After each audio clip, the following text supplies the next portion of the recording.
Confusion is the first step to harmless phosphorescence.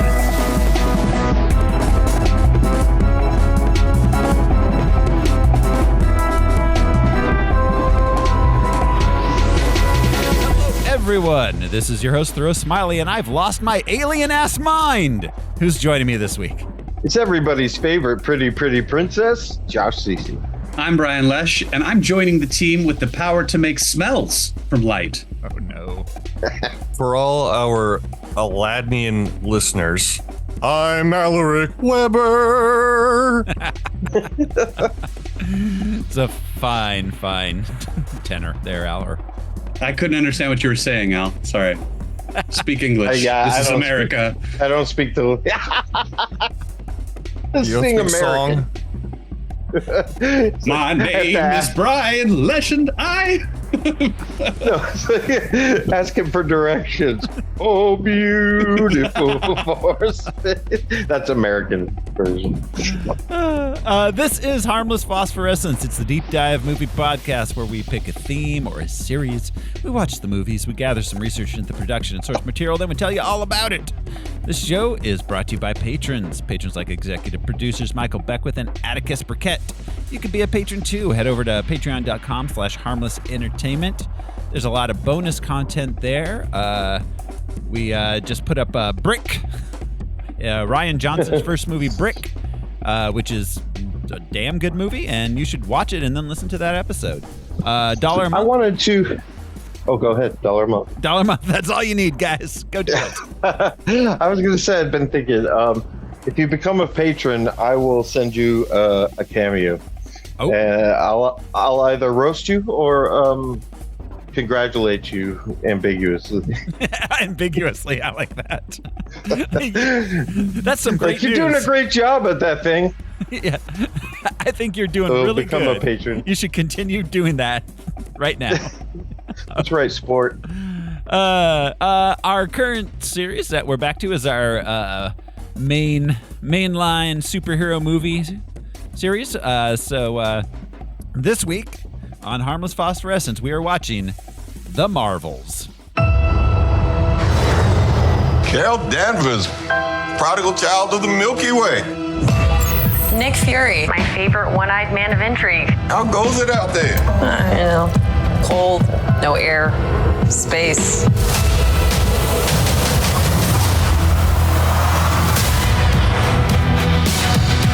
Captain Marvel, the Annihilator. You took everything from me.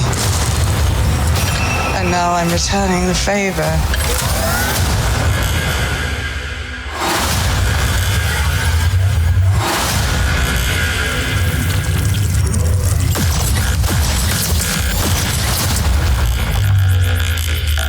What is happening to me? She's entangled our light-based powers, so we switch places whenever we use them. Strong theory. You can absorb light. I can see it. And Kamala... Who's Kamala? Hi. She can turn light into physical matter, which I have never heard of. I could totally show you. No!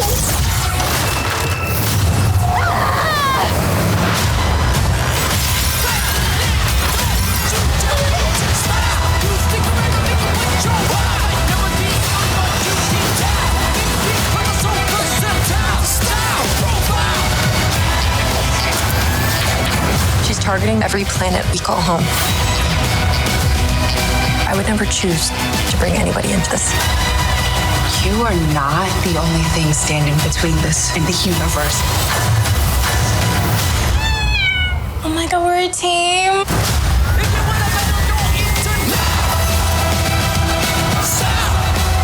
Higher. Further. Faster.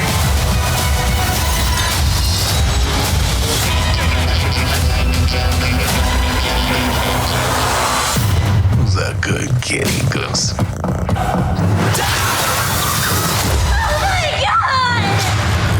I can't. Can you? I got it. The Marvels. It was released on November 10th, 2023, running time of 105 minutes. It cost $274 million, and it made $206 million. I just want to complain about that trailer cut of Intergalactic. They somehow, for a brief moment there, clapped on the ones and the threes with that song, and I hate it so much because they're like emphasizing what the guys are saying instead of emphasizing the beat, and it just feels so weird to my brain after listening to that song a million times.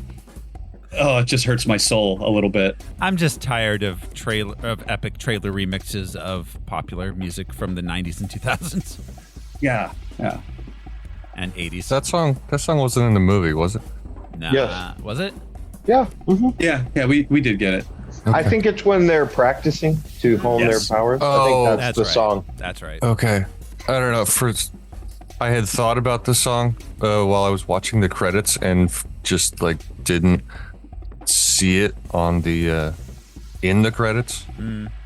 I probably just missed Pretty it. sure that's what's playing. Yeah. When they're doing the little, inside the The balls, the crew and quarters, double Dutch. Yeah. I should have taken the time to just check right now, but instead of embarrassing myself on live podcast audio. True. That's right. This is There's- live TV, Al. What's that word? I'm unfamiliar. Similar to Shame. Yeah, right, These exactly. Foreign concepts. Are you ashamed of yourself? Not once, sadly. Oh God, I wish I knew what that was like. I experienced secondhand embarrassment for things that are for things that are people actively are applauding. I was going to say, I get offended on behalf of others. I get, but not myself. No. Say anything you want, my friends.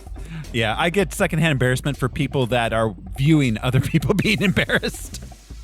Yeah, it's like third hand. Oh, that poor guy, or giving shit to a bigot. But yeah. I haven't yet found an insult that has rattled me.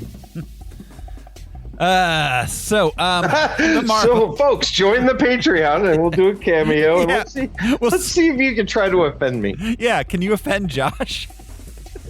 $1 a month and you can find out. You can find out. I'll give you notes.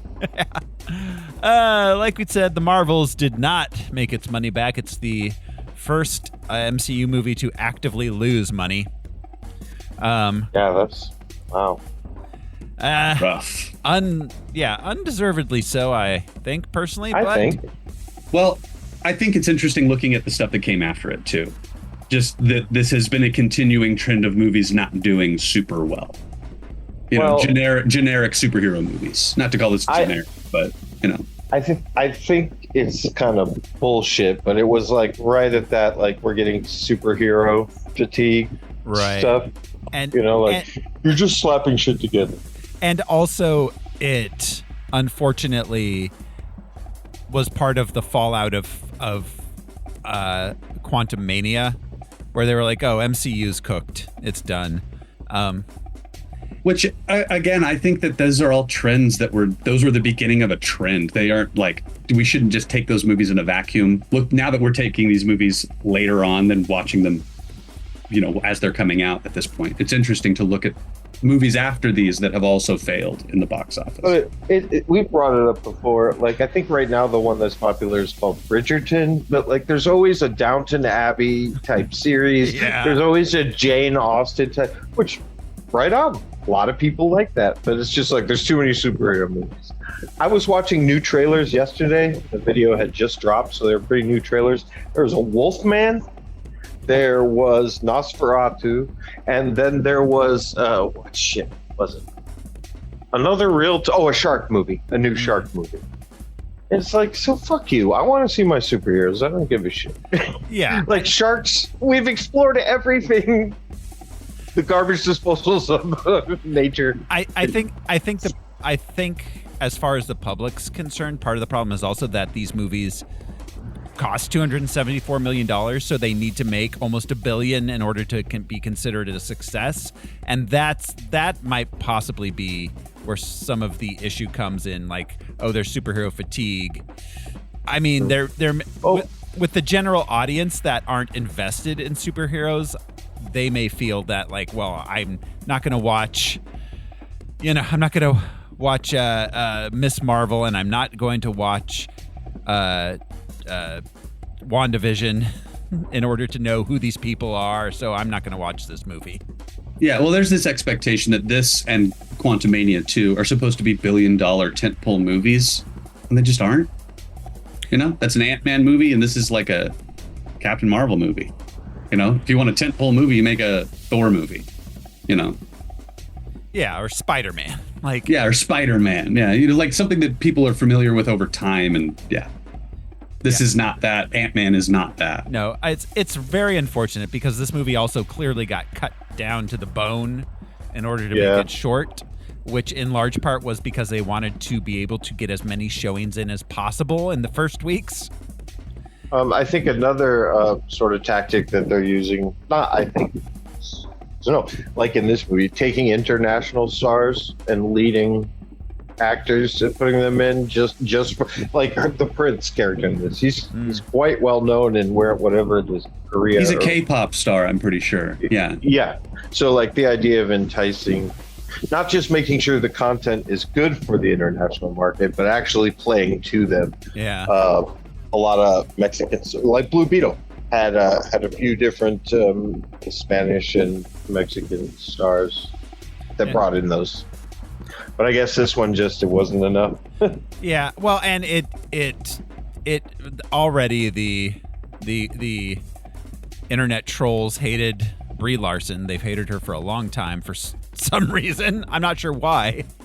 I think because she said some things that got misinterpreted, I think, by fans about these things aren't made for male critics. That was her comment, and people said they're not made for men. Right. We're comic book readers too. Right. Yeah, there was the contingency that was just mad that there were 3 women. Well, and to point out the obvious is not only do that big portion of fans not like Brie Larson, they paired Brie Larson with a black woman and a Muslim woman. Yes. Yeah. That's exactly. what I mean. It checks all of the incel boxes of anger. Mm-hmm. Yeah. Which I'm all about. I think it's great. I think that these characters are awesome, but it's okay. The perfect storm people. of green people. Yeah. Yes. Yeah, they're fighting blue people for the most part. Like, Like, are you shitting me? No, I don't care. Although I am these ones can morph into anyone. Yeah, they choose that. So I am very confused about Hala and the people that inhabit Hala at this point. Yeah, but if you stop and think about it, all human beings come in different shades, colors. Just an ethnicity problem. Yeah, no, they do. But yeah, it is funny. Blue's a pretty strong ethnicity to suddenly. Well, and not to get too deep into Kree lore, but they are an ancient intergalactic civilization. True. Yes, very very old. True. But okay. Anyways, yes, this movie didn't make a lot of money. It made a ton of money. Okay, it made $206 million. But it didn't make any money back, which is crazy. It didn't make enough money to. Yeah, it didn't make any profit. But luckily, Disney is rebounded with Inside Out 2. So Disney's safe, guys. Don't worry. Disney will be okay. I know we were concerned. Yeah.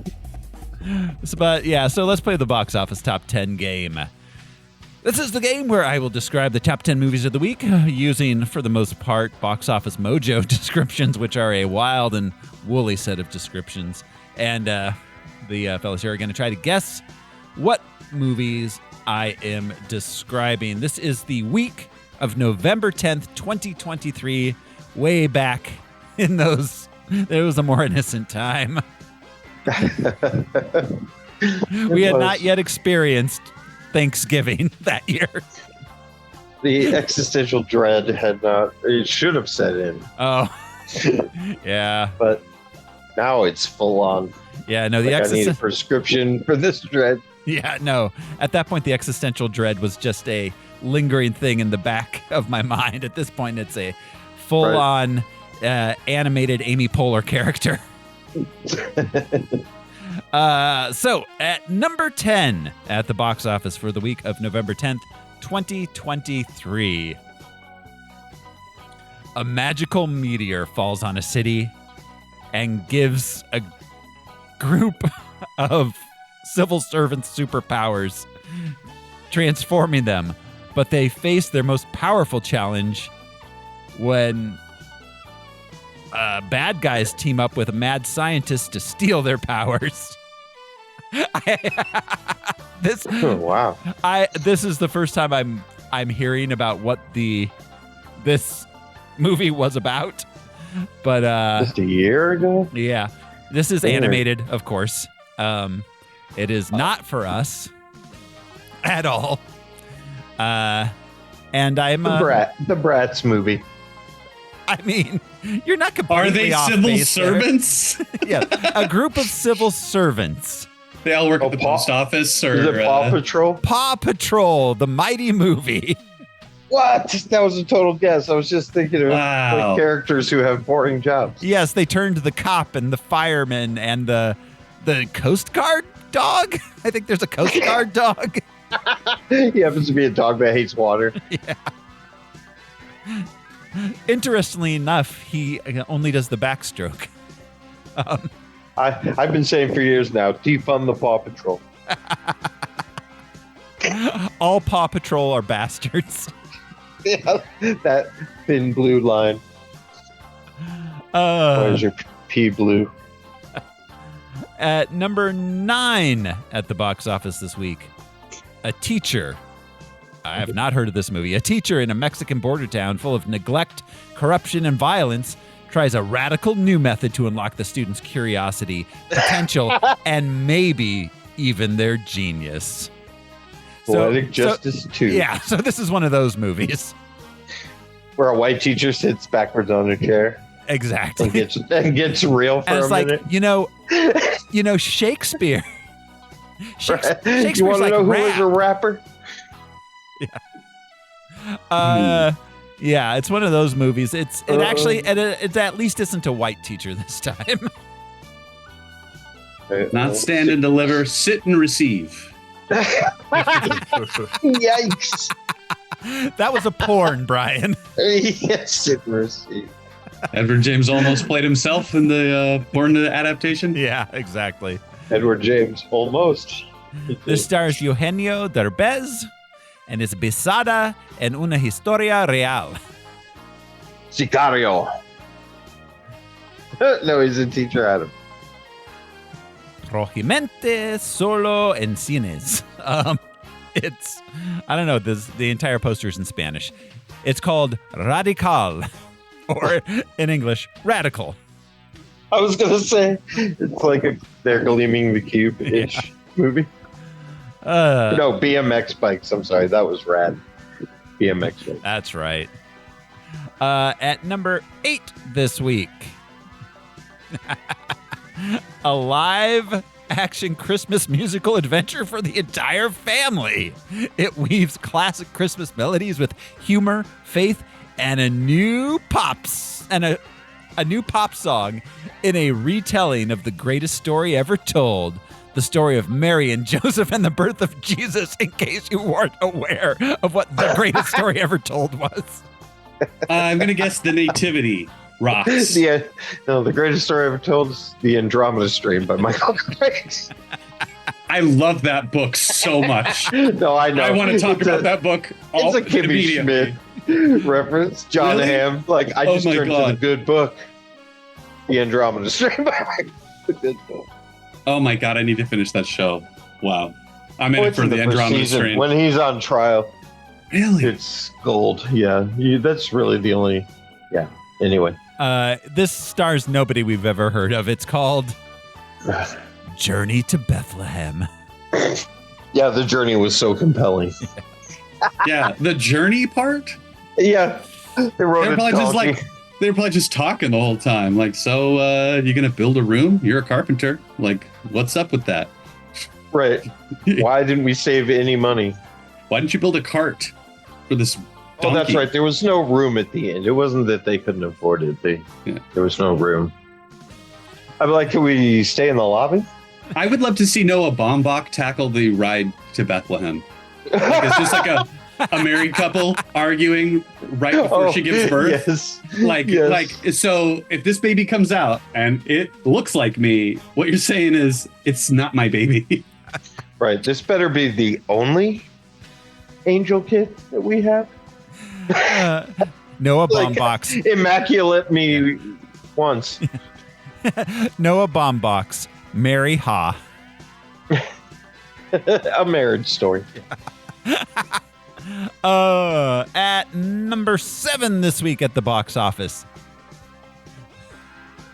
our team is back to save the country and their family. This time it's personal. Our team?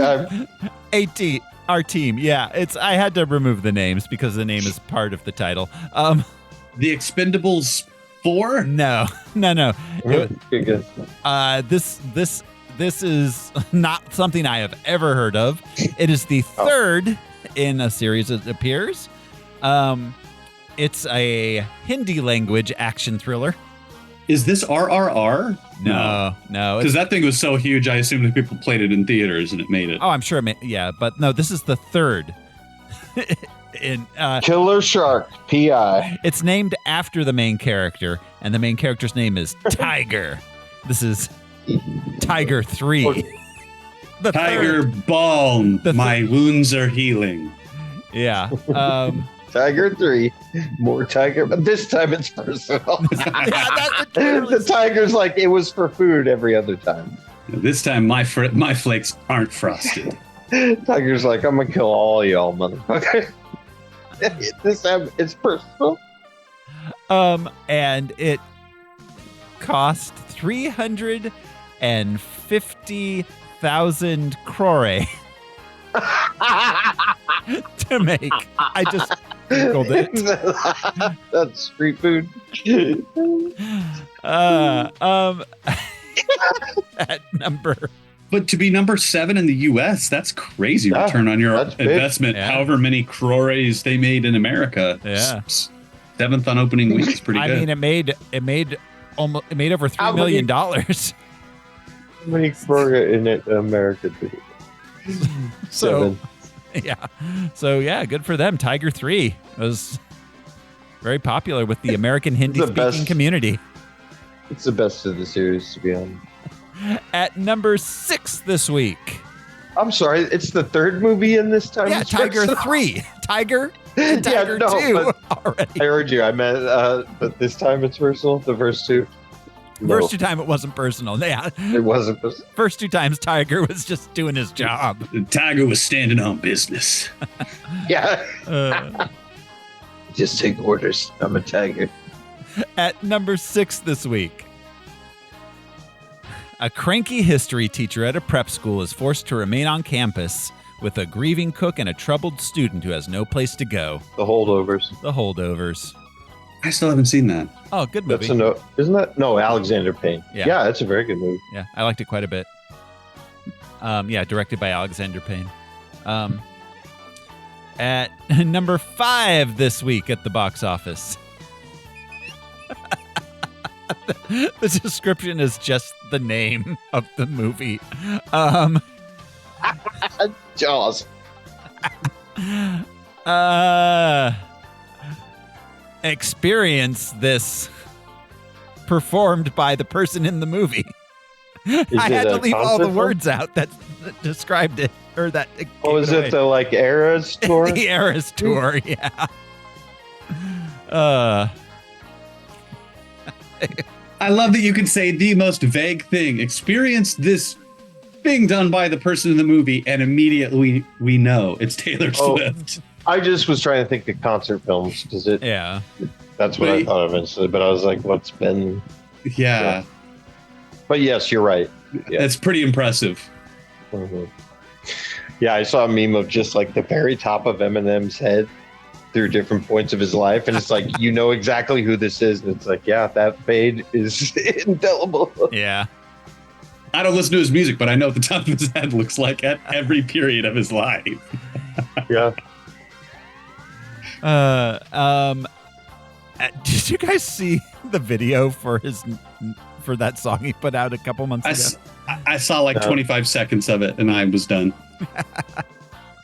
I'm surprised you were the exact right age for Eminem to hit. Oh, I loved that first song, and then I started listening to D12, and I stopped listening to Eminem pretty much immediately. It's crazy. It's like Kanye for me. I liked the early stuff, but not past maybe 3 or 4 albums. I mean, everything after Life of Pablo is pretty unlistenable as far as Kanye goes, for me personally. I mean, I could listen to it. I just don't enjoy it in the same way. I mean, because I'll listen to it to be like, is there a good track on this album? And I listen to it and I'm like, all right, I'm not putting it down, but like, I'm not listening to this ever again. Did you see during the whole Drake Kendrick thing, Kanye released a track and he was like, I got you, Kendrick. That is how irrelevant Kanye is. Is also that this is the first we've discussed that happening during the beef. But that's hilarious that everyone was like collectively like, that's okay, Kanye. You don't need to have Kendrick. It's good. Collectively, nobody said anything to him. They like ignored him. That's why I got your back. Yeah. It's great. But everyone was like, you don't need to. Nobody asked. You don't need to, Kanye. It's okay. Well, I got this. At number 4 this week at the box office. When oil is discovered in 1920s Oklahoma under Osage Nation land, the Osage people are murdered one by one until the FBI steps in to unravel the mystery. Killers. Of the flower moon. Yes, indeed. Scorsese. Longest movie in a while, right? Oh my God, that was so long. It should have been a fucking Netflix series. That shit was long. Yeah. I have something to think into. At number 3 this week, when a teenager meets a star. The Marvels? No. When a teenager, that's a good guess though. When a teenager meets a star, a meteoric rock and roll superstar becomes someone entirely unexpected in private moments. A thrilling crush, an ally in loneliness, a vulnerable best friend. La Bamba. Is this like one of those teen romance? It's a no. It's Fault of Our Stars. Yeah. No. It's not at all. This is a Sofia Coppola film. Oh, so this is like a creepy old man, young girl movie. No, what is her last fiction? It's a docudrama. These are real people. Is this the Bernstein thing? No. No. This is a that was entirely what's his face wrote and directed it. Oh yeah. No, this is the second movie about this guy in like 2 years for some reason. Elvis? Oh, Priscilla? Priscilla. About Priscilla Presley. I haven't watched it yet. I know, the fascination with Elvis. Yeah. Yeah, I could care less about Elvis. I'm more curious about the effect he had on other people. Yeah. Yeah, it's funny Elvis is making a minor comeback because there was a long period of time where the world was like, we're kind of over him. Mm-hmm. Well, yeah. There's a whole conversation we could have about that. Mm-hmm. Yeah. At number 2 this week, a film that I was forced to see opening weekend by a Zoomer who Syrian rebels who insisted it was vitally important that we see this opening weekend. I remain unconvinced. Is it a video game oriented? Yes. A troubled security guard begins working at a pizza place. During his first night on the job, he realizes that the night shift won't be so easy to get through. Pretty soon he'll find out. 5 Nights at Freddy's. Sorry to interrupt you. 5 Nights at Freddy's. Yes. Oh my Lord. That was underwhelming. Yes, it was. I knew nothing of the comic or the game once again, but like that's ripe for creativity, evil animatronic. It was. We remember when there was an uncanny valley of movement. Yeah. You know what I mean? Like, that thing is too jerky. It makes me feel weird. I tried playing one of the Five Nights at Freddy's games, and I cannot. They're bad. But Jude grew up on them. He was playing them when he was like 8 years old. So it was very, very, very important. There were times like people would walk in, walk on screen, and the entire audience of like 13 to 17-year-olds was like start cheering. I'm like, I have no idea what's happening. I don't know why this person deserves to be cheered for. He's Kramer. He's their Kramer. Yeah. There was like apparently YouTuber cameos in it, and I was like, I don't know who that is.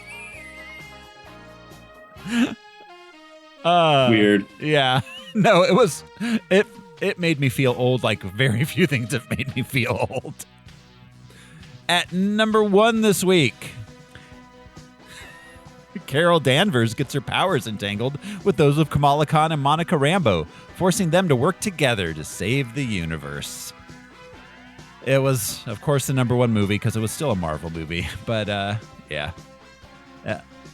Is the box office top 10 game, which brings us to the character and comic book background. Professor Weber, tell us about these marvels. Howdy. All right, so Carol Danvers, of course, we've talked about before, but at some length. I wanted to just refresh some memories, so shortened that version of the lecture. Carol Danvers first appeared in the comics universe in March of 1968, an officer in the United States Air Force and associate of Dr. Walter Lawson, the human alias of alien Kree hero Captain Marvel. She sustained serious injuries in the explosion of a Kree device. That was 1968. She resurfaces in January of 1977 with superhuman powers and becomes the hero Ms. Marvel. Or was it Miss Marvel?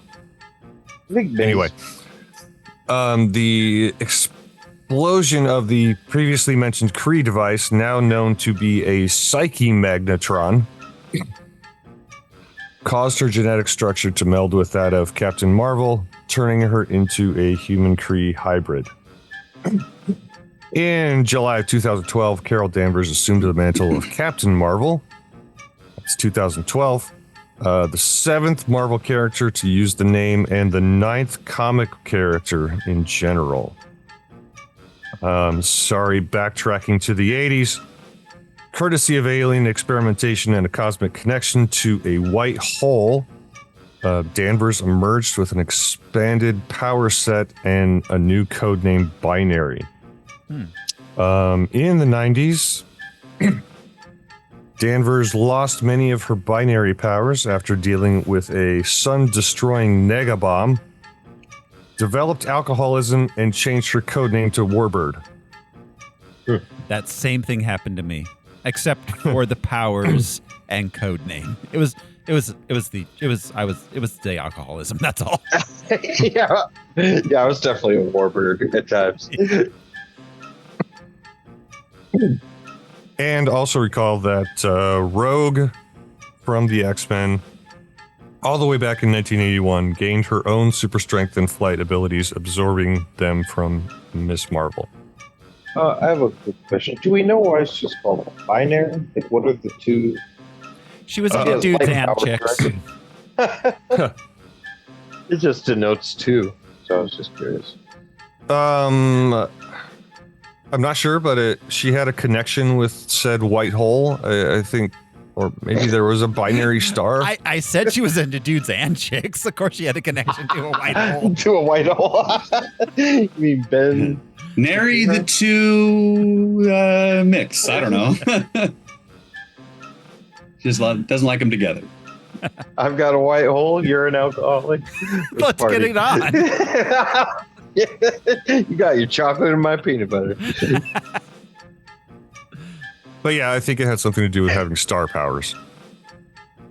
Like Taylor Swift. Like Taylor Swift. Next up, we have Monica Rambeau. We spoke of very briefly because she did appear at a younger age in the Captain Marvel movie. But Monica Rambeau was created by Roger Stern and John Romita Jr., first appearing in the Amazing Spider-Man Annual number 16 in October of 1982.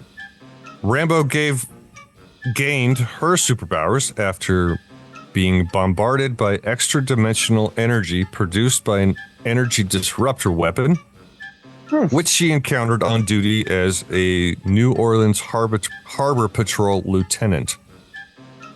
Cool.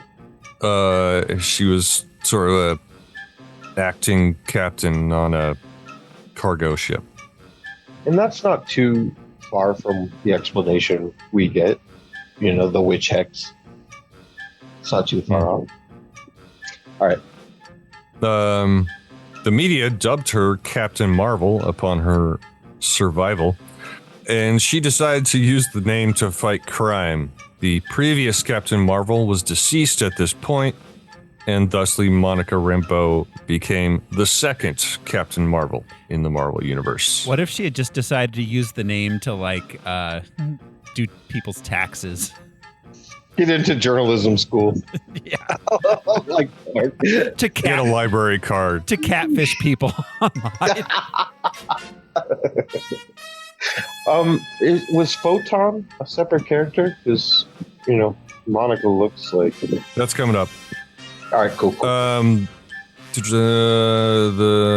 Her abilities include being able to convert any form of energy within the electromagnetic spectrum and travel in energy form in the vacuum of space, doing so up to the speed of light.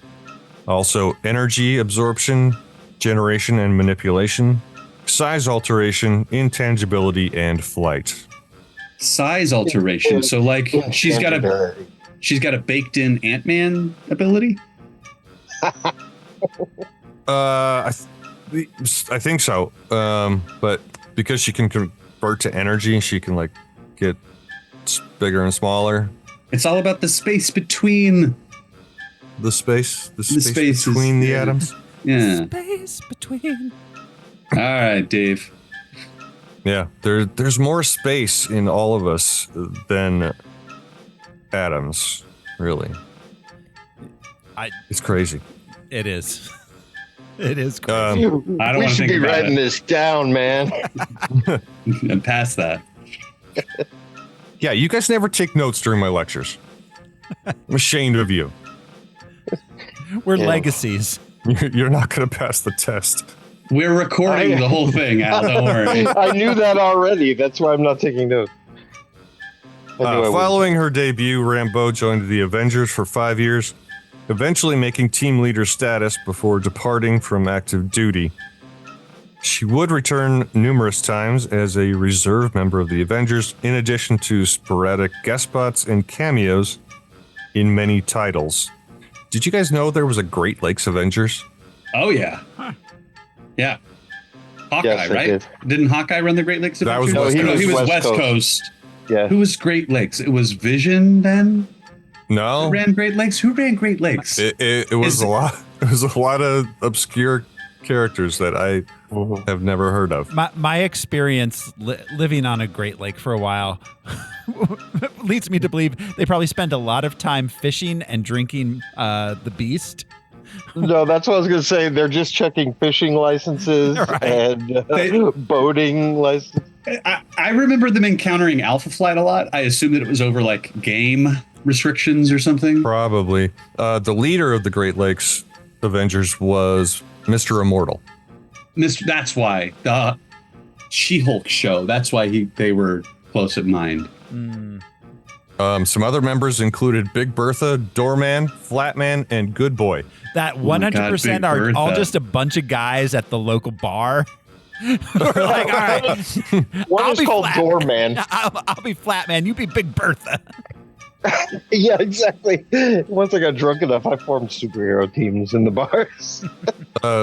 Brian, since you'd heard of them before, do you know where they were based? No, I don't remember. Like Any Dearborn guesses? Or something? The Erie Canal. Thoreau? I don't know, Al. Wait, what? Brian, what was your guess? I said Dearborn. Dearborn. Okay. Wait, It was wait. Milwaukee, Wisconsin. Ah, of course. Oh, Milwaukee. Of course.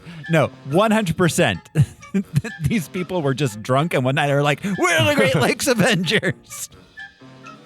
They're all standing around in a meeting, and then just some Packers fan with one of those cheese head hats on. Oh, my God. They mistake him for another superhero. I lived in Milwaukee the year Green Bay won the Super Bowl. Mm-hmm. Oh my God. You have not. Literally, there were people driving up and down the streets.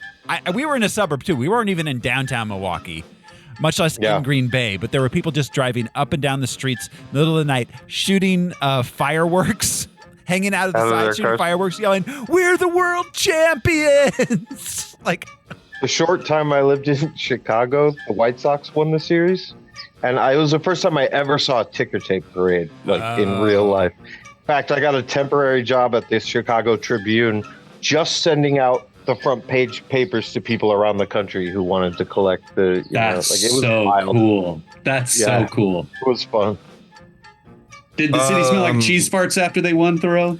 It always smells like cheese farts. Well, town. Actually, no. You know what? We lived in a little town right next. We lived in a town called South Milwaukee. It was a suburb, but it was right next to another suburb called Cudahy. Patrick Cudahy is a meat processing company, and everything constantly smelled like bacon cooking. The entire town. Wow. Awesome. Back to Monica Rambeau. In 2009, she starred in Marvel Divas alongside Black Cat, Hellcat, and Firestar. They were trying to be feminist. I wish it was black. If they were divas, it could have been Black Cat, Hellcat, and Cat Powers. Chicks get it on. I mean, done. Chicks get it on. That's Marvel's That's a boys joke. Marvel's attempts at being feminist by selling comics to boys. Yeah. I never understood the opposite because the female form fascinated me much more. Yeah. No, the ones with the beefed up tubes are for girls. Obviously, that was very prosaic when I was a kid. Now, white holes are for everyone. Monica Rambeau actually changed her code name several times. In June of 1996, she started going by Photon. In August of 2005, she began using Pulsar. Don't call me Photon. That's not my name. November 2013, she started going by Spectrum. And in December 2002, her first solo book was released, Monica Rambeau, Photon. It's interesting. She was running from the IRS. Yeah, she has an identity crisis at the center of her character's history. And I think they've done a really good job of capturing that in the character herself. She doesn't know who she is. What's your name? Who are you going to be? Let's call you Dr. Marvel. I loved that they did that to this character. Mm-hmm. I want her to have a movie with a title that's like Photon or Binary or whatever and settle on something. But it's really cool that this is her origins. Mm-hmm. Professor Marvel worked, as we saw in the end, when she was science babbling to explain the giant rift in space. Yeah. Because Professor works. Super smart, but it's still a weird code name. Mm-hmm. Anyway, Kamala Khan. This character was created by a committee of editors, Sana Amawat and Stephen Wacker, writer G. Willow Wilson, and artists Adrian Alfana, and Jamie McKelvey. She first appears in a background cameo in Captain Marvel number 14, August of 2013. Her first full appearance was almost half a year later, in January of 2014. in all new Marvel Now .1 number 1. Khan would get That's the Inhumans gas leak, right? getting Like her. Khan would get her first solo series the following month in February of 2014. In the aftermath of the Inhumanity storyline of 2013, when the transformative Terrigen mists are released throughout the world, activating dormant Inhuman cells in descendants of Inhumans. Teenage Pakistani American Kamala Khan from Jersey City discovers she has Inhuman genes which cause her to manifest body morphing abilities. I feel like Marvel has nailed that character. I liked the show a lot. Yeah, I don't know. I like the big stretchy version of her in the comics. I really, really, really, really, really, really like how they draw her. But this has grown on me too. The light power thing to make her closer to Captain Marvel. I mean, that's good. And let's be clear, Iman Vellani has made this character just completely her own. Yeah.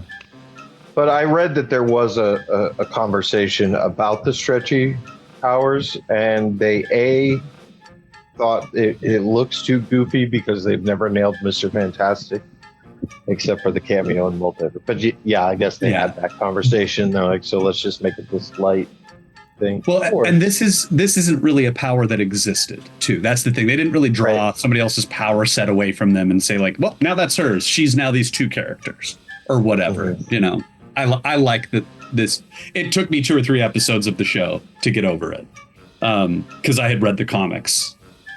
Yeah, I didn't grow up with her, so I just She's probably the best thing by committee that's ever been made, honestly. So Kamala Khan demonstrates superhuman elasticity and the ability to alter her size and appearance. Internet website Screen Rant dubbed Kamala a polymorph, with moves that are basically Ant-Man and Mr. Fantastic's combined. She can change her face to be somebody else's face, and it is the freakiest thing ever. She can shapeshift into other people or inanimate objects, calling to mind a similarity to Plastic Man, because I've seen him become a park bench.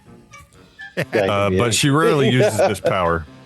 So in the original, glad they didn't use that. Sorry. The original run of the comics, she runs around as Captain Marvel with Captain Marvel's face and costume, which gets her into a lot of trouble because she doesn't have the powers of Captain Marvel. But she's quickly told that, like, oh, if you keep doing this, your face is going to get stuck like that.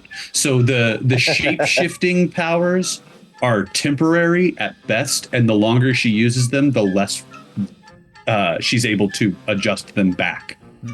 So if she gets too big, she could stay too big, and that's like a danger to her powers. It's a cool, like, monkey's paw aspect of her powers. Kamala also has accelerated regenerative healing, although extensive healing makes her very tired. To something I think we can all relate. Yeah. It doesn't get better. Khan's powers were reinterpreted for her live-action MCU series, because her original powers might have come off as really creepy.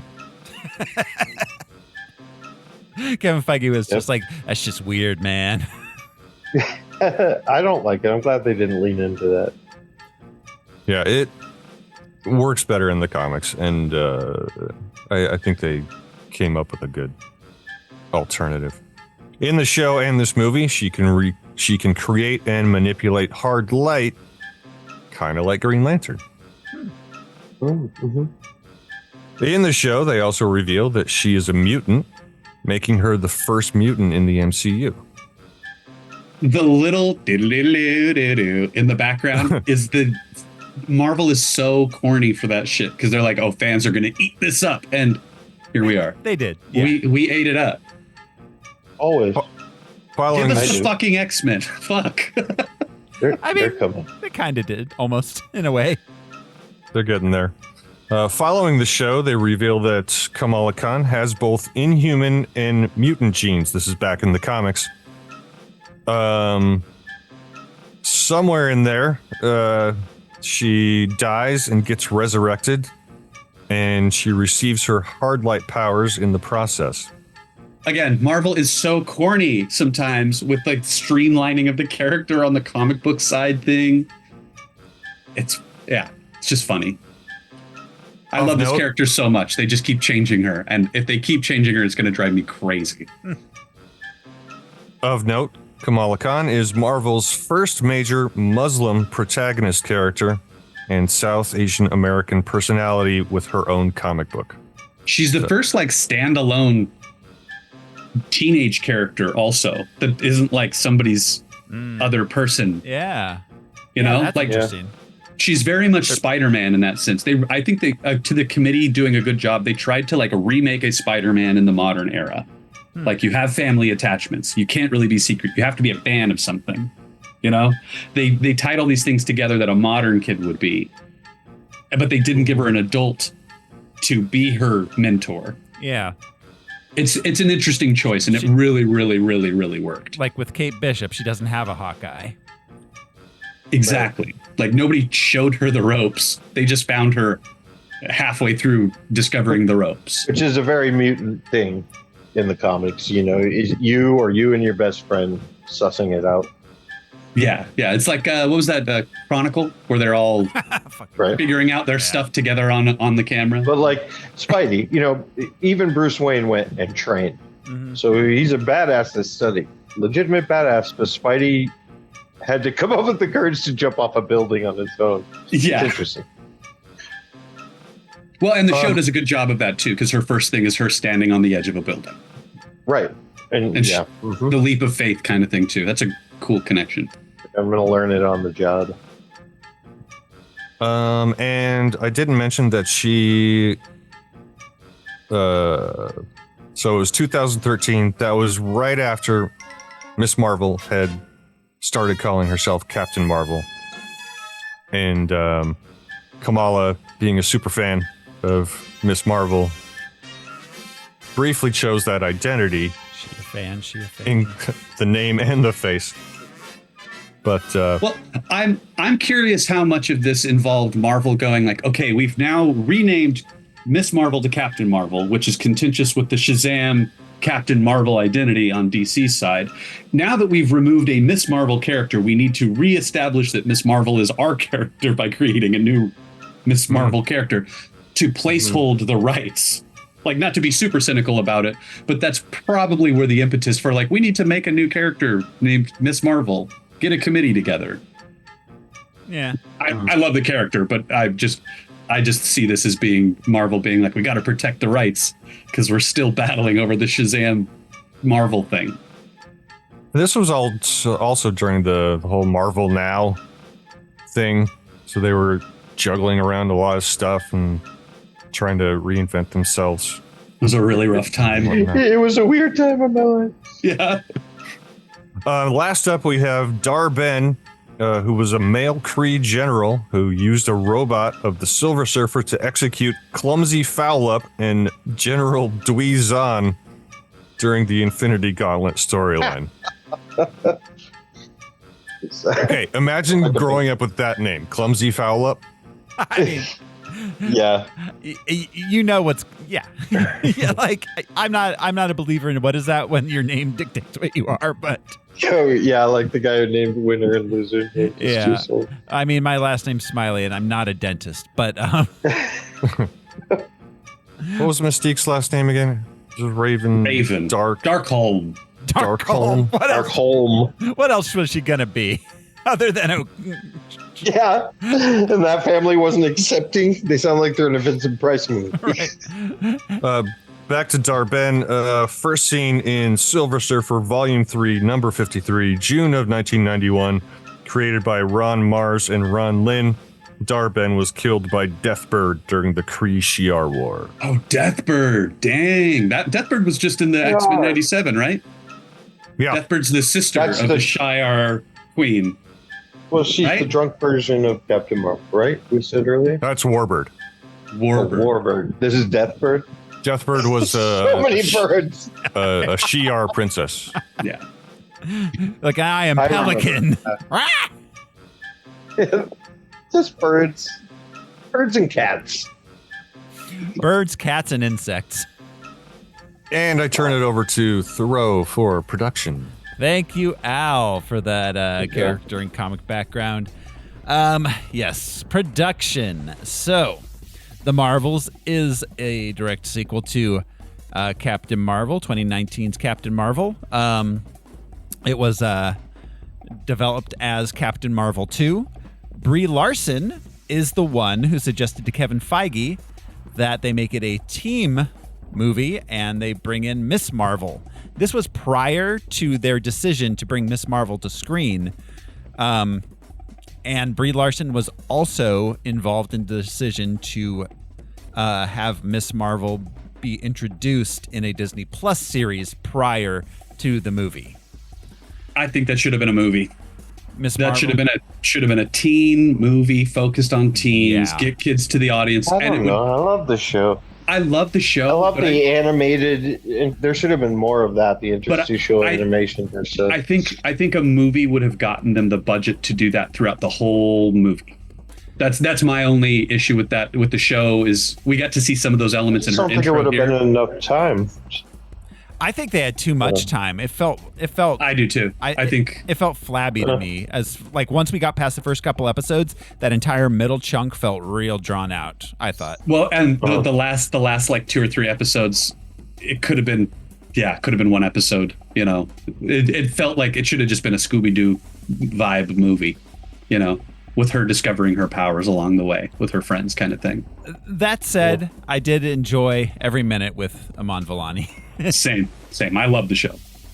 Oh, I love her parents. I love her brother. Yeah. The family dynamic was great. I don't know how much I enjoyed the Ducky character that we had there. Yeah. Oh, Bruno or whatever. Yeah. Yeah, he felt a little, I don't know. Anyways, but the love interest with the cousin. Yeah. Some other stuff. That was weird. Yeah. That was weird. Huh. Yeah, it was developed like in that manner. They brought in, after writing a treatment, they brought in writer-director Nia DaCosta to do a pass on it and direct the film. Nia DaCosta got way too much hate for everything to do with this movie.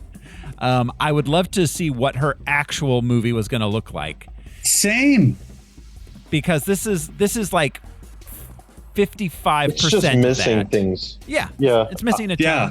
I don't dislike what's in there, but it's missing a lot. They could have put a lot more icing on this cake.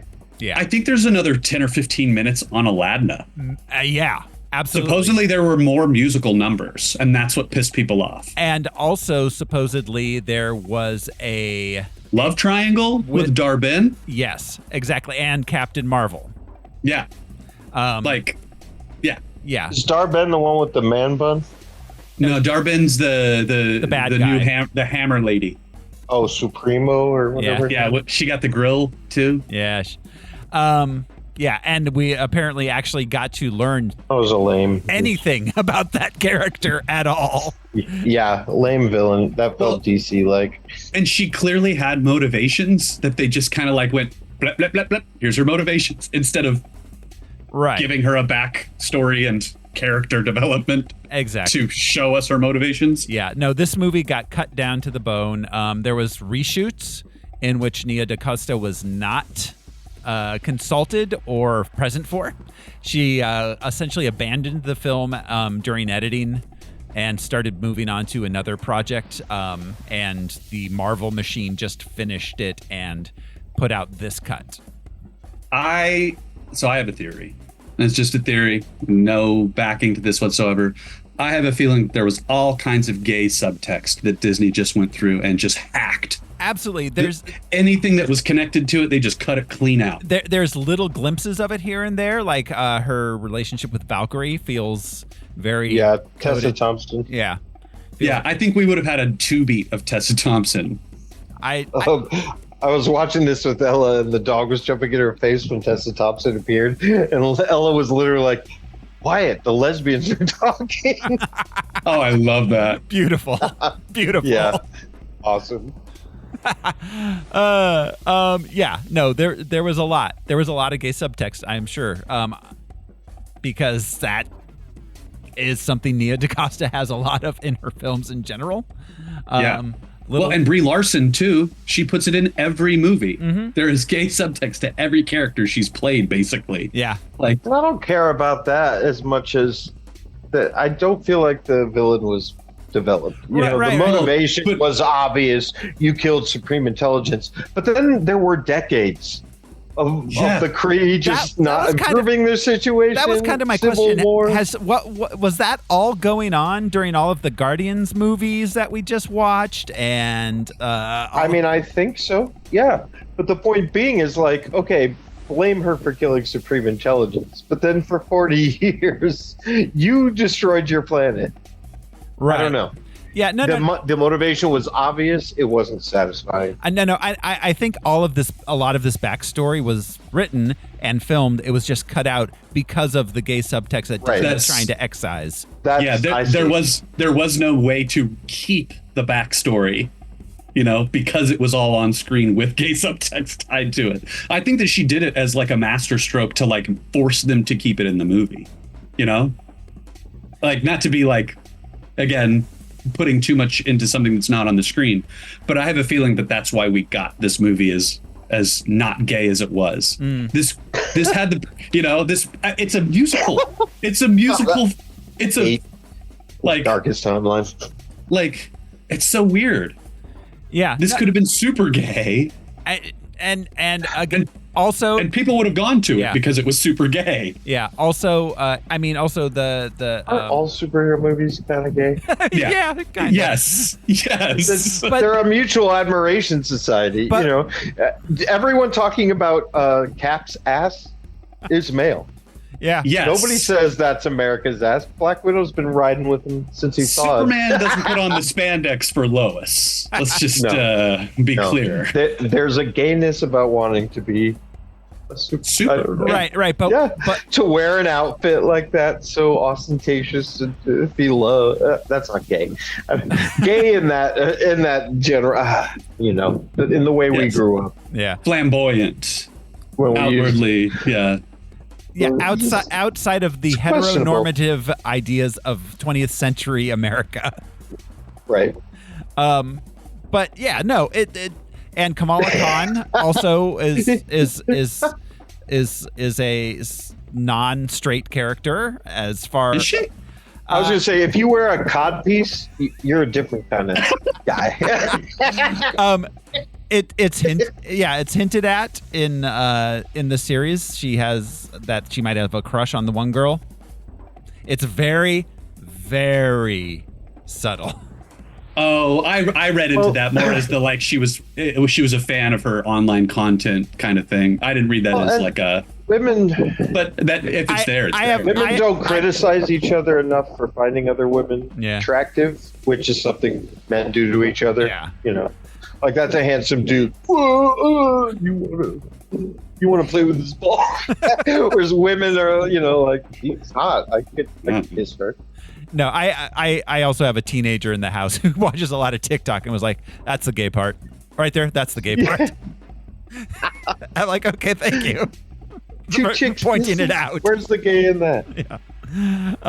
Yeah. So, Nia DaCosta, the credited director and one of the writers, her first film was a movie called Little Woods. It's a actually stars Tessa Thompson. It's a kind of a crime drama film. I haven't seen it. I heard it's very good. Her second film was the Candyman remake, which I did watch and was pretty good. Yeah, it wasn't bad. Yeah. I liked the Candyman remake. Same. That was produced by Jordan Peele. Mm-hmm. I like that the tagline for that movie was just "Say it." Yeah, Cabrini Green. Like, it's a fun. There aren't a lot of well-known African American Yeah. urban legends, horror legends. Yeah, it was, and they made it much more blatant that it was about gentrification than the first film. Mm-hmm. So yeah, of course, as far as our cast goes, Brie Larson is back as Carol Danvers, Teyonah Parris as Monica Rambeau. This is the first big screen film appearance of this character, right? She was only on... As a child, like Al mentioned, this actor. Yes. But this actress in this role. Yeah. Teyonah Parris. She was in Dear White People, that TV series, which was That's right. Yeah, which was pretty good. It kind of just ended. Sorry. I expected it to go further than it did. Wait, was she in the TV series or in the movie version? Oh no, the movie version. I'm sorry. She was in the movie version. The That's TV right. version is different. She's in the original, which is really, really good. Okay. The TV show is not as solid because it's like 8 hours versus 2.5. You know? Yeah. She was also in If Beale Street Could Talk, and in The Candyman with Nia DaCosta. Who can take the sunshine?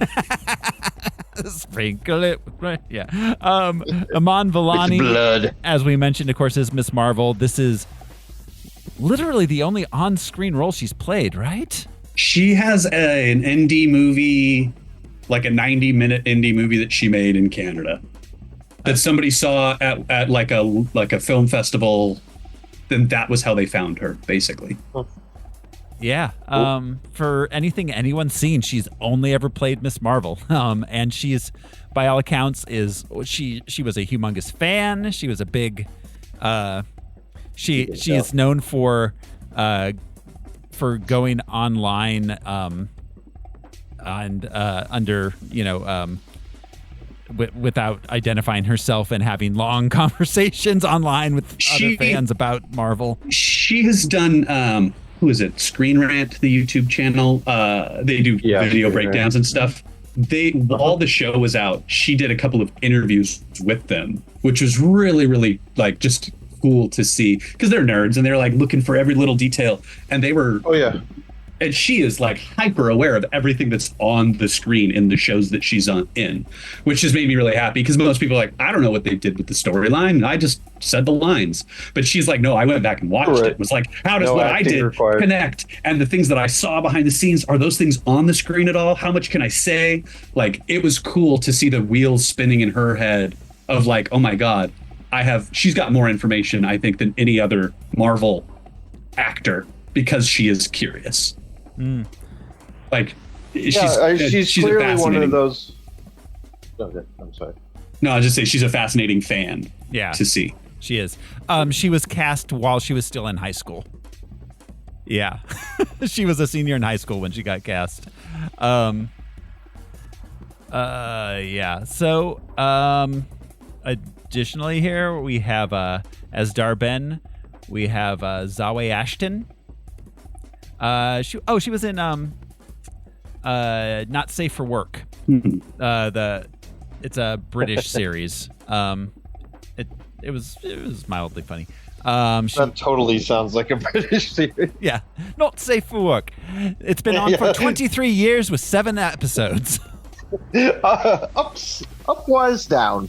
Upwise down. That is the most British series I've seen ever. Yeah. She did a lot. She's been in a bunch of indie films. Velvet Buzzsaw, she was also in. That might be the biggest one prior to the Marvels. She's in a relationship with Tom Hiddleston. Oh, interesting. I think they have a baby together. I don't think they're married, but I know that he has talked about doing stage acting with her quite a bit. Like, I think they've done Shakespeare a lot. They have there's a lot. She has a lot of theater credits. Othello. That's one cool thing about the British stable is that they do start in theater, almost all of them. No matter, from Peter Capaldi to Yeah, just everybody starts in theater. We're here. It's like, honestly, I think it's perfect for the Cree too, to give the Cree this like British imperialist kind of like, yes, we are so grandiose in the way that we talk about the future, the way that things must return to, like, it's very British. Like, she is the granddaughter of the president of Uganda. Whoa. Yeah. Interesting. Like the current president of Uganda? No, a former president of Uganda, not the current. I was gonna say, I was like, wow, wow, interesting. Okay, so Gary Lewis as Emperor Droge, the Skrull, the main Skrull dude. Oh yeah. He's a Skrull. He's a character actor. He's been. What have we seen him in? I recognized his face through the Skrull makeup, the same way that Ben Mendelsohn. He in Cowboys and Aliens? Is it that dude that I'm picturing? He was also in Gangs in New York. He was in yes, him. Yes. Yeah, like an Irish tough guy kind of. Yeah, little dude. Yeah, exactly. And he was in. Was he in? He was in Cowboys and Aliens, right? I'm looking for that credit. I'm not seeing that one though. Maybe not. Maybe I'm confused. But there was like this rowdy Irish dude in Cowboys and Aliens that was a part of the gang. He was in Gangs of New York. Yeah, that guy. Yeah.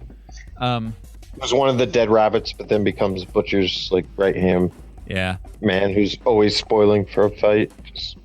I can see him in the old timey makeup and costume in my head. He was in Billy Elliot.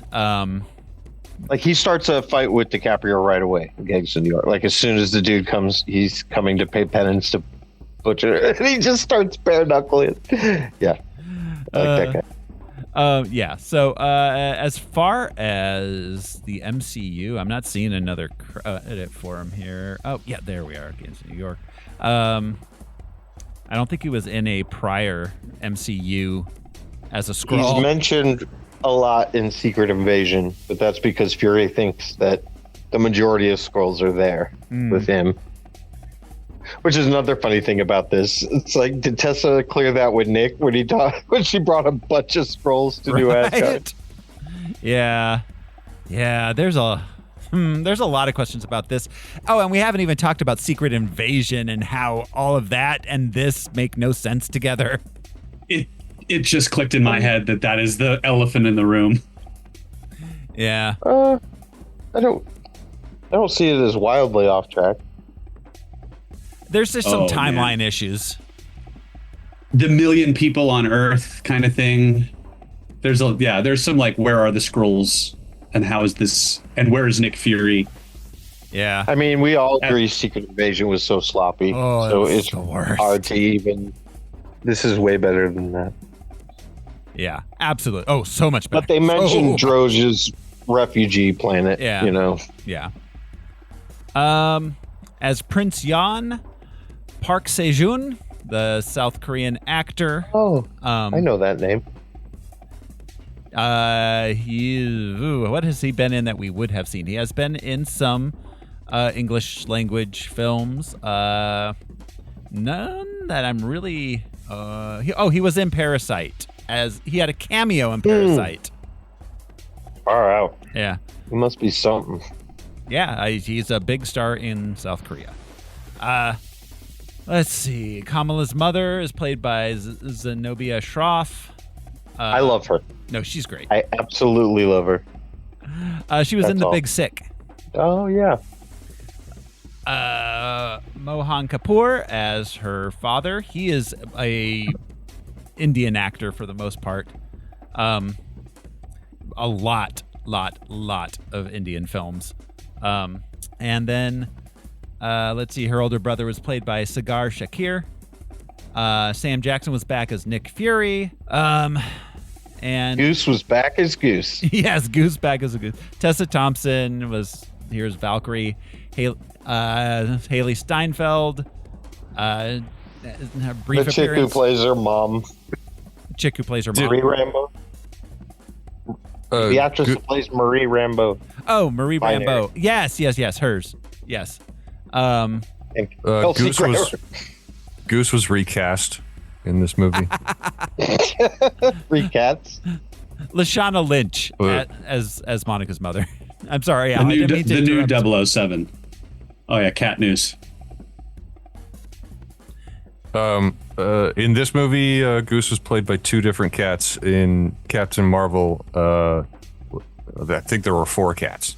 Interesting. I can't believe they used real animals. Right, because they looked CGI the entire time. I mean, 90% of the time, I'm pretty sure There's no need to. CGI on screen. Yeah. It's like the debacle with that Rust movie. Like, there's no need to even have blank ammunition anymore. There's no need to bring an elephant onto your set anymore. No, there's Well, not. they put the cats in the ball suit. Oh, for the In front motion of it. capture. Little Andy circuses. Like, No. yeah. Have you guys seen the video of them doing that Stray video game? Yeah. All the cats with the balls running around. It's great. Okay, that's fun. Yeah. That's fun. That's not cruel.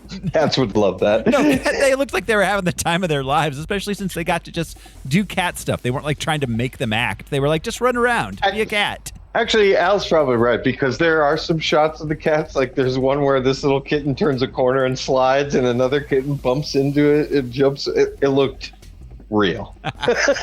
The way they were bumping into each other. Yeah. And of course, we've got Kelsey Grammer as Dr. Hank McCoy in the post As credits. Frasier. Yeah. He's all, we need to give her 2 cc's of tossed salad and scrambled egg. He's like, Captain Marvel has been invited to dinner, but at the same time, Daphne has invited Shazam. Oh, how droll. No, but it was way satisfying. Yeah. No, it was great. That cameo was great. Yeah. Nemo and Tango were the names of the cats that played Goose. Awesome. So yeah, that's really it for the background. There's not a lot to say about it. We were watching Winter Soldier not that long ago. Just had it on, and somebody asked, I think it was Gab. Somebody asked Nick what happened to his eye, and he was like, "It was somebody I trusted." And then there's a shot of him still. He's like sitting at the Khan's house, and he's just playing with Goose on his own. It was somebody I trusted. I mean, to be fair, I feel that way about my cat whenever she's exactly gets mad and hisses and scratches. I mean, like, Yeah, I trusted you. I trusted you. They would plot your murder if they could. Absolutely. They may not go through with it, but they'll let you know they have a They're plan. thinking about it for sure. Oh yeah. This film has a 62% critic score on Rotten Tomatoes, 82% audience score. It's certified fresh. This is not a bad movie.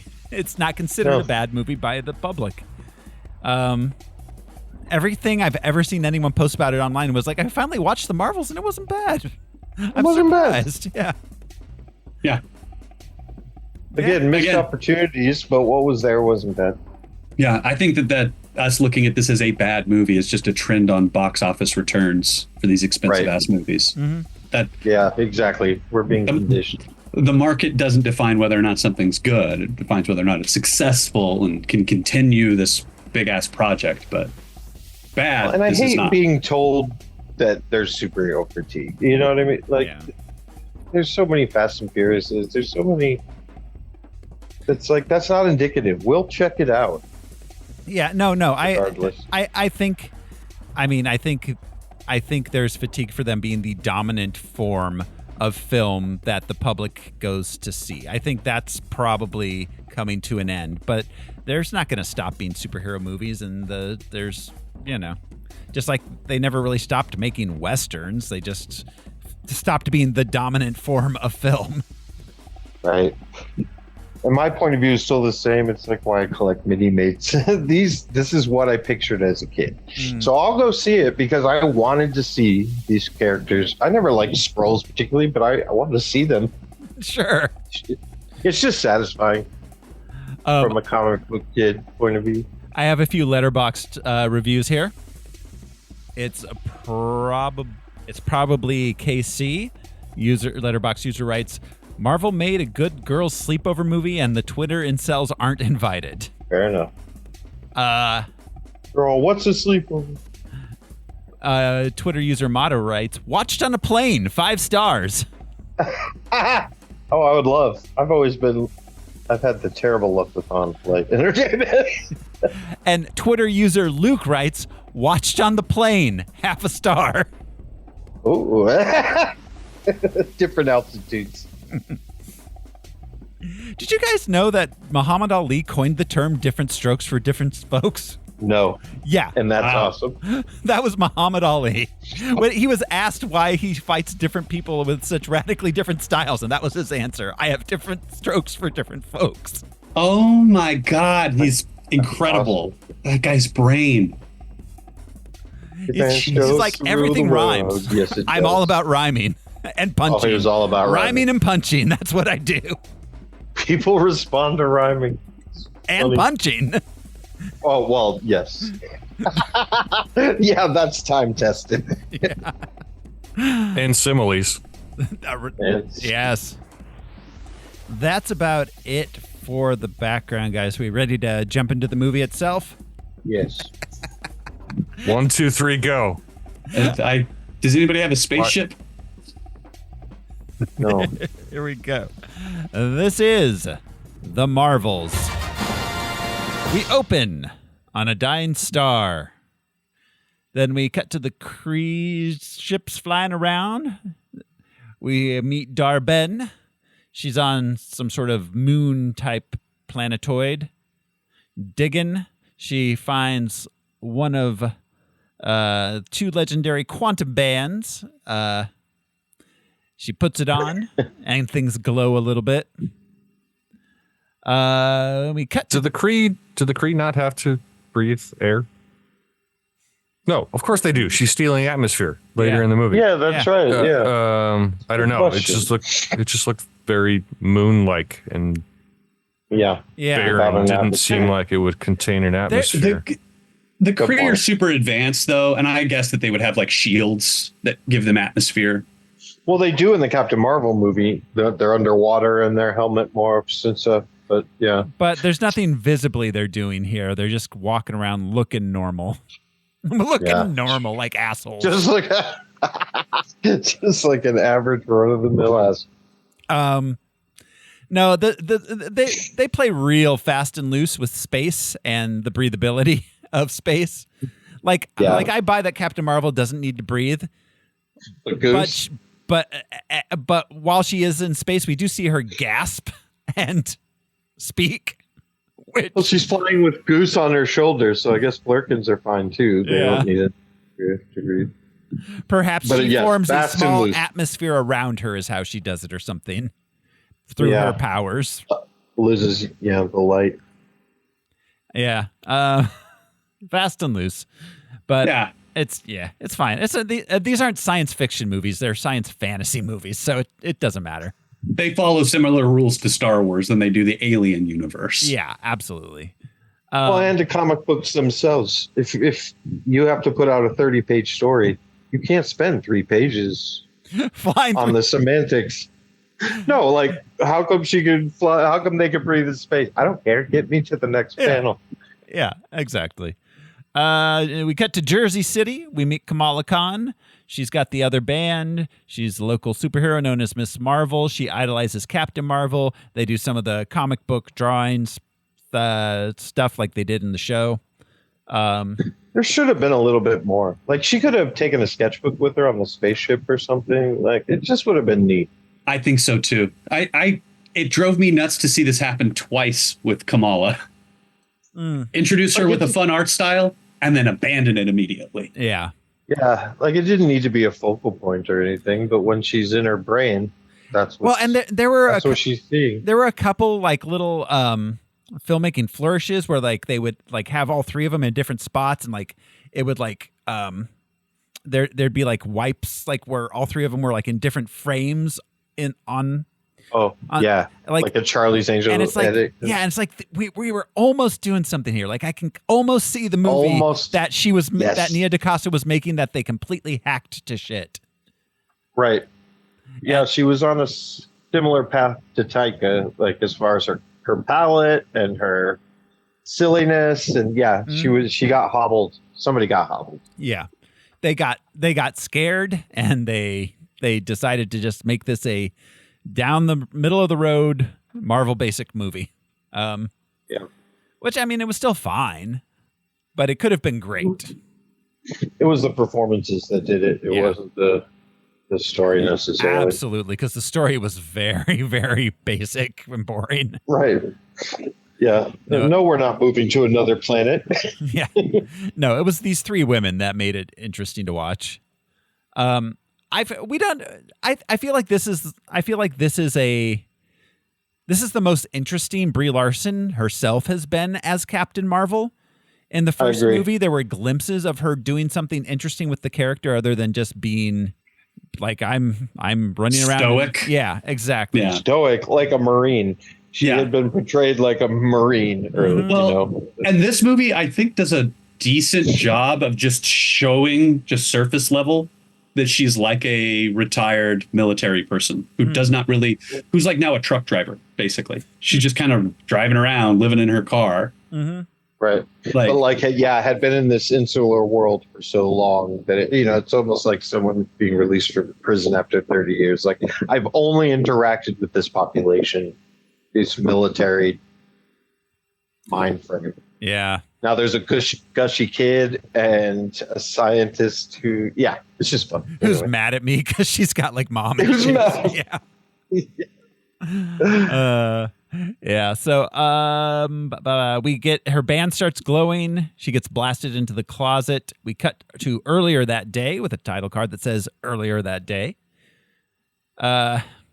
We meet Carol sleeping with a Kree brain thing on, and we get a bunch of quick flashbacks to the first movie in case you didn't watch it. Yeah. I have a question. So we go to the flashback to the first part of the movie, to the Dar-Ben finding the bangle. Al, you're a scientist. How the fuck are these three other people entangled and she's not part of this entanglement if she has a similar object to one of the parties that's entangled? Because it's not Kamala's powers that are entangling her that started the entangling. I think it was there's the a short bangle. and long answer, but yeah, I think short answer, it was their powers, the uniqueness of and the connection of their powers. And Kamala does long have answer, powers. I'm with you. Why the fuck? Yeah. Long answer, I'm with you. I don't. Yeah. I think she was connected somehow too.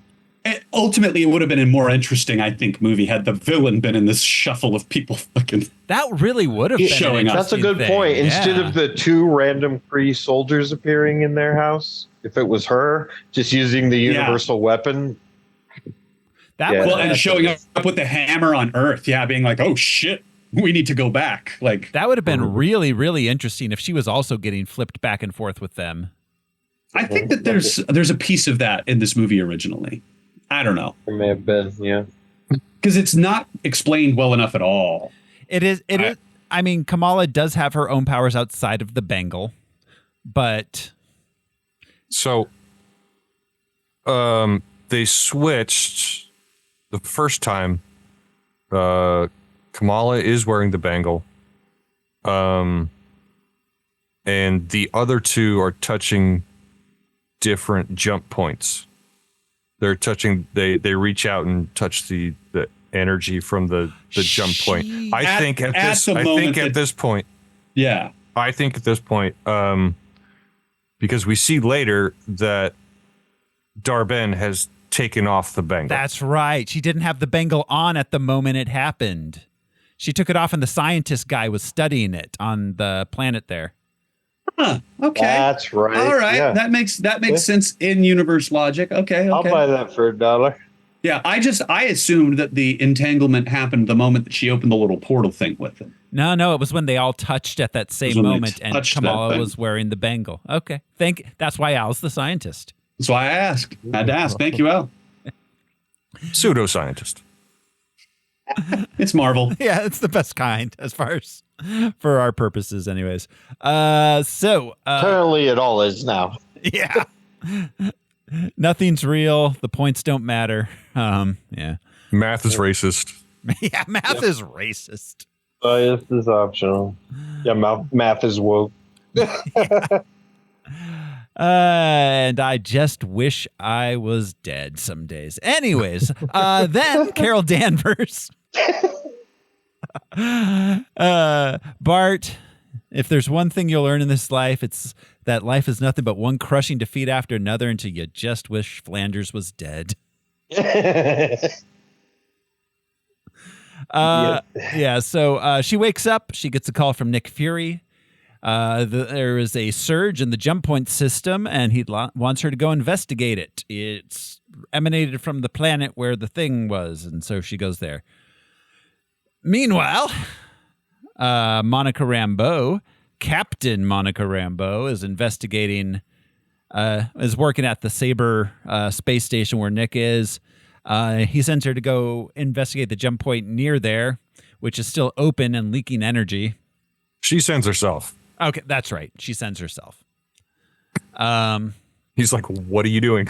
Yeah. Mm-hmm. Why did you touch it? It's like, don't worry, Dad. I'll be right back. I know. Yeah. Carol arrives on the moon planet. She finds a jump point that's stuck open, and the hole where Darben dug up. And not where one existed prior to it. Yeah. Yes. Darben is opening them in new locations. Yeah. And they're staying open so that she can perfect her little, like, sending something from one planet to another. Yeah. It's a cool heist. I wish that it was more heisty instead of just a smash and grab. I agree. You know? Because it's just kind of a smash and grab every time. Yeah. It wasn't a terrible motivation. It's cool. Makes sense. Yeah. Like, oh, shit. You want to steal from other planets for your planet? Again, I'm that motivated. thing that Marvel does so well of the ambiguous villain. Like, is that the villainous plot? It's pretty shitty how she's doing it, but I like that. But I mean, also Thanos was right. I'm getting ahead of stuff here, but they're real cavalier with the fact afterwards that Aladna is basically fucked. Those people weren't being evacuated like the Skrulls were trying to be. They're just fucked. But they were stealing Aladna's ocean.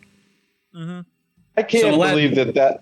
Go ahead, sorry. As I say, Aladna not having an ocean is not going to kill them immediately, whereas the other planet not having an atmosphere. Sure. They've probably got a few minutes after the ocean's gone. I assume she went back to Aladna and brought an ocean planets thing with her to Aladna. I bet there was a short scene in the original script about it. There was a mention at the end, not by name, but the other dude at Saber with all the crazy hair. Yeah. Said something about the planets making a full recovery. Okay. Well, as long as they said, as long as crazy haired dude said something about it. Yeah. They weren't just forgetting about all that. I don't know how that planet wasn't conquered earlier. Like I know they have an army, but it's just like, get them while they're singing. I have a feeling, I feel like the Kree centuries ago would have been like, well, we're just going to go get them right now. I think anybody. Yeah. Anybody. No, what's that Brazilian dance fighting? Capoeira. Capoeira. Yeah, they all know capoeira. Yeah, they're very skilled. I assume that the galaxy has been a little bit more peaceful since the Kree collapsed. Sure. And that the violence or the danger and the like shitty experience that the Kree are having is very Kree centric. Well, and the unblip happened universe wide. Oh, that's true. The blip. So, kind of changed people's perspective on life and death. Yeah. Yeah. So it might have been more like, let's stick to our own shit. Maybe we shouldn't conquer the singing planet. They're important. For entertainment. Argentina claimed them, but then Britain was like, no. The Falklands was over that. Yeah. So so Carol and Monica are both at those different respective jump points. They touch them at the same time and the same moment that Kamala is wearing the bracelet, and they all switch places. Let's see. Monica goes to where Carol was. Carol goes to where Kamala was, and Kamala goes to where Monica was. And lucky for her, she gets to go into Monica's spacesuit. She doesn't just. Right. I thought that was a clever, just like Rube Goldberg. We have to have her be in a spacesuit if she winds up in space. Yeah. And having her be in space is scary, you know. I wonder if she could make a light cocoon that would protect, like in a. I mean, I don't know. There wouldn't be air in there. There wouldn't be air in it. Yeah. It'd be too late. Yeah. She'd be a light cocoon inside a vacuum still. If she made a light cocoon on Earth, then got transported, and there was air in that light cocoon, she could probably last for a little bit. Yeah. Oh, yeah. Because we see her bring Kree with her later. Yeah. Yeah. So, Carol is in Kamala's house. Then she flies. They keep getting switched around when they use their powers. Carol transports back to where Monica was on the moon planet. Then Carol starts fighting Kree. Kamala switches back to her home. And here you are with no apologies. Yeah. Captain Marvel goes to Tarnax, which is the Skrull planet where Dar-Ben is.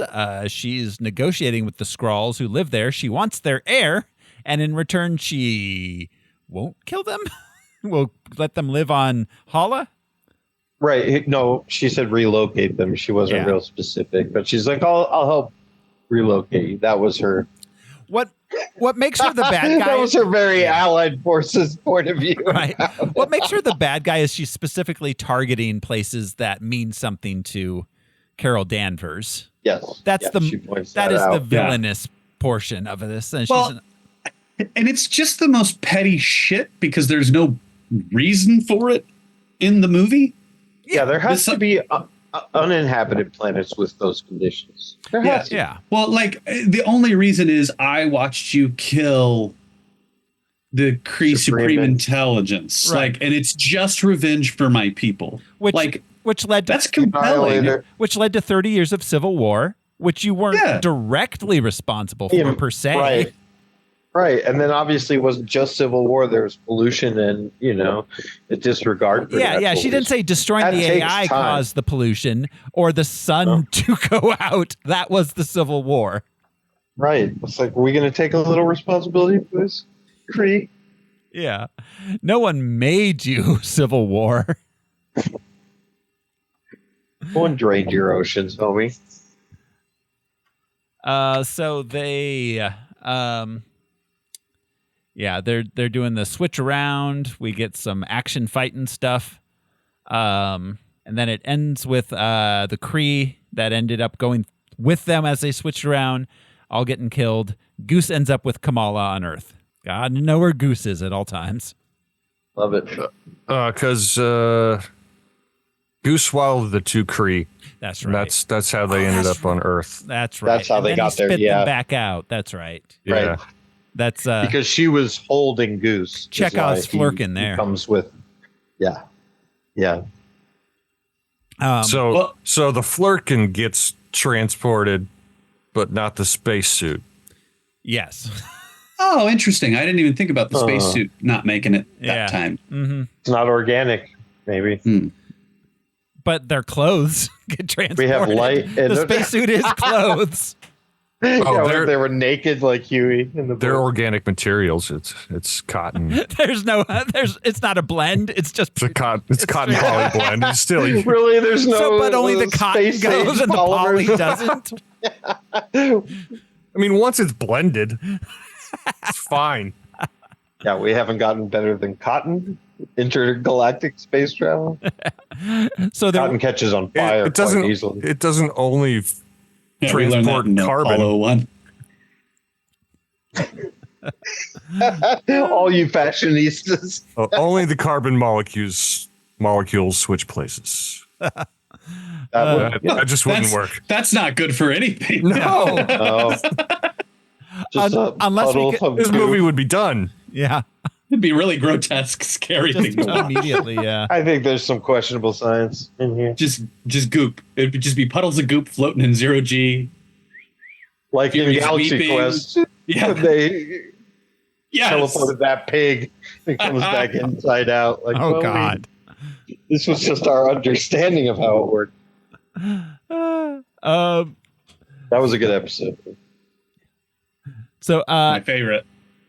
after the trio all go back to their original places, Fury and Monica go to visit Kamala on Earth. Monica explains that figures out that their light-based powers are linked through quantum entanglement, and they switch places when any of the three use their powers simultaneously. So this is something that drives me nuts about this movie, because I love how they all meet each other, how Fury and Monica knock on the door, you know? Yeah. And like all of the, I don't want to call them meet cutes, but like the establishing moments that we need for these characters to get to know each other and to move forward are so well done. They're so well done. So. I love pairing her family with Fury. Yes. You know, like, are you praying? Well, don't stop. Yeah, you know, don't stop. And the witty banter, and her mom just being like, I don't care that you're the real leader of the free world, Nick Fury. Where's my daughter? The family are gossips. They were gossips in the show. They're gossips in the movie. They're like, the Kamala saying, Illuminatis. did you say Aunt Carol? Like the mom being like, it's families are complicated. All of those dynamics are just like, they feel like such an American thing, you know, to have this group of people who have nothing to do with each other and one thing binds them, and it's this wacky Freaky Friday circumstance. But the movie doesn't carry this the rest of the way to the end, which bummed me out. I just feel like because it starts so strong. What? I mean, there's a lot of found family themes in this. The family you make, the first one too. But I think the reason it doesn't carry it through to the end quite as well is, again, the cutting of so much material. And ultimately, I think my complaints really just fall to the end of the third act, where they're all talking to Dar-Ben, and it's like, huh? I think everything up through the point, where they go to Aladna is pretty solid, and from that point on, it's barely a movie. Yeah. As far as plot and everything goes, it's like we've got to hit these 3 points and then we're out of here. But clearly a lot. I mean, yeah, Dar-Ben barely exists as a character. I honestly, I legitimately don't know whether that actress did a good job or not. I can't tell, given how little was left of her performance in this film. Right. Yeah. Well, and I wonder if reshoots involved her. Like, we need you to react a little differently in this scene. By all accounts, a lot of the reshoots were Nick Fury stuff. Weirdly, they should have given her more motivation. I mean, literally, her motivation would be no different than any Creed. Yeah. Honestly, Carol. I think she needed a humanizing motivation, something petty jealousy. You stole a partner from me, the king of Aladna. Here we go. Game on. I'm sure there was something in there. They just cut it out because there was no personal motivation. We keep for this trading character. that. Yeah.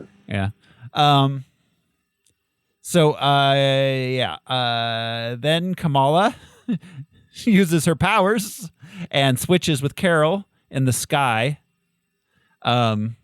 Monica has to fly up and rescue her from falling to her death. They switch with Carol again and are back on Tarnax. That moment cracks me up every time. When they're about to impact in the light cocoon. And then they both disappear and Carol slams into the ground. Oh, it's just Carol. Yeah. Fury's like, it's cool. It's Carol. Yeah. Yep. She can get hit with stuff. Yeah. The earth can't hurt her. Oh no, they hit the fights. Yeah, she gets slammed into concrete buildings. Yeah. Flies back out. I mean, yeah. No, we saw what she did in Endgame. Like, she just flies through things she wants to stop being existing. There's an element in this moment because Carol immediately flies away. You know, she tried to fly away the first time, and this time she has to fly away again. Yeah. Her powers are flickering. Yeah. So she flies from one side of the galaxy, I guess, to whatever other part of the galaxy she was in originally. Yeah. And this is just me. I would have loved for her to get up into space and go, okay, wait, where was I again? I was at M17. That's this way. You know, like I want Superman to be like, where the fuck was Krypton originally? It's been 35 years. Okay, so Krypton would have been there, but now it's going to be here. Like I want something like that in a interstellar superhero who is just getting to the right place in less than a couple of seconds. I mean, she was using jump. I'm sure she used jump points. Oh, that's true. She did use a jump point when she left the Earth, but like, it just makes me wonder. Like, there's got to be a little bit of like, oh shit, where was I again? Just popping coordinates. That's how Hawkeye and Black Widow got to Vormir. You know, yeah. Like, you don't have to do anything. It's going to hit the jump points. It's all. Yeah. Well, she knows how to navigate the jump points just without a ship too. But I just would love to see a little bit behind the curtain of that. Their magical science, of navigating space. Yeah. But they do mention, are there directions in space? And he's like, yeah, of course. Yeah. Kind of thing. Sure. So, and it's been established she just wanders the universe. I mean, in Endgame, she's like, doesn't want to hear a plan. She says, I'm gonna go do this. So every time she appears on Earth in this movie, she just bolts back up to get out of it. Like I got this on my own. And she doesn't want to be here. No, she does not. Nope. Same. Yeah. They start fighting the Kree again. It was really cute when they fly off and Kamala's just left there because she can't fly. And just talking to the Kree, like crew, like the staff, like have you guys got a ship or? That was really cute, and I love that when Carol comes back, she's like, "Don't talk to them." And then there's one more joke, like they do, like they could have left it at that, but they did add the one more joke of like, oh, she knows my name. Yeah. Don't talk. Yeah, her saying Kamala to her was like a good touch. Mm-hmm. Yeah, because she could knew your name. Yeah. Because if she hadn't, it would have been, oh my God, I can't believe you're flying with me. But that's so much more personal. Yeah, absolutely. The relationship between all three of them was one of the strongest things in this. There's fighting. Darben is mad. She rips open another jump point, starts siphoning off the atmosphere from Tarnax to Hala. The three Marvels are starting to help rescue as many Skrulls as they can to get them from that community college that they live in. Yeah. Yeah. It's funny how many it's funny in across science fiction and things how many aliens just live in a liminal space. Yeah, one big and concrete is universe wide. Yeah. Which makes sense. Yeah, I mean it's just water and dirt for the most part. Right, easy ingredients, works. That was originally built to be a jail. Mm-hmm. Oh, well, it's very nice. Yeah. So, Pima Community College, West Campus. Oh, yeah, look, that's what it reminded me. Yeah. They get off Tarnax with as many Skrulls as they could get. The Skrulls are mad at her for what happened. And she keeps screwing them over, man. Yeah, she really she does. Win with I promise. Stop promising. How about? Carol calls Valkyrie to come and take them back to New Asgard. Valkyrie's like, New Asgard is wild, man. Yeah, it really is. I love that it's open to anyone, but it's open to anyone. Freaking what was the name of that one? The infinity cones, the Yes. the ice cream shop Oh yes. with the big like infinity gauntlet on it. Like, holy shit! Yeah, it's like Right, having that a almost ended it. genocide juice shop. You know? Yeah. Step into this. No, I'm not going to make that joke. The way your face was, That you're like, happens nope, rarely. I'm walking away.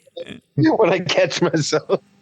Yeah, I thought I almost saw the word Auschwitz come out of your mouth, but anyways, Don't make me. back on Hala, Dar-Ben tells the 25 people that are hanging out on that one river walk, I guess. Rodeo days. Watching the sun be good. Was this the open house for the community college? Because everybody's just kind of like aimlessly wandering. Also, It's a job fair. yeah. Oh, so many alien societies are wild. People just wander around like they're video game NPCs. Okay, Yeah, so where are you going? You all live in one building. this is a thing that I think they shot a whole bunch of other stuff that was happening, and they adjusted it to make this be the thing. Like the ground collapsing around them because the air is going. Like there's a whole lot of shit that's happening that's like just this kind of visual noisiness. Well, You know? we even see the singing planet soldiers engage. Like, why don't we see Skrulls and Kree were adversaries for centuries and centuries? There should have at least. I know there aren't a lot of Skrulls, but it's just them running around so terrified, and the three. Yeah, there should have been a little bit of a skirmish. The moment that they start stealing the atmosphere, nothing happens in three-dimensional space. Yeah. You know? It's just on the screen. Shit is just happening on the screen. We no longer know where the ship is parked. We no longer know where they were having the meeting with the Kree fucking Dar-Ben or the general of the Skrulls. Everything removes itself from context. It just becomes sound and vision. Which is a natural disaster. They do become that. But like, I don't think that was what was written for this scene, you know?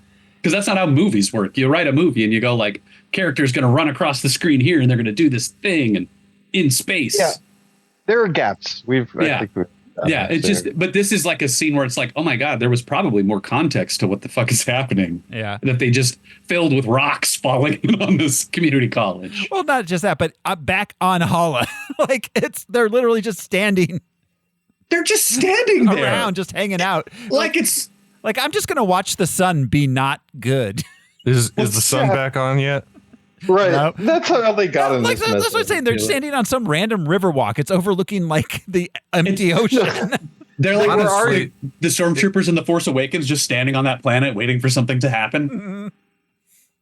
Honestly, if our sun was dying and we could finally stare at it without our eyes burning out, we'd probably do it. Yeah. Oh, I mean, Or if we our could sun was suck- dying and it burned your eyes out, we'd all be staring.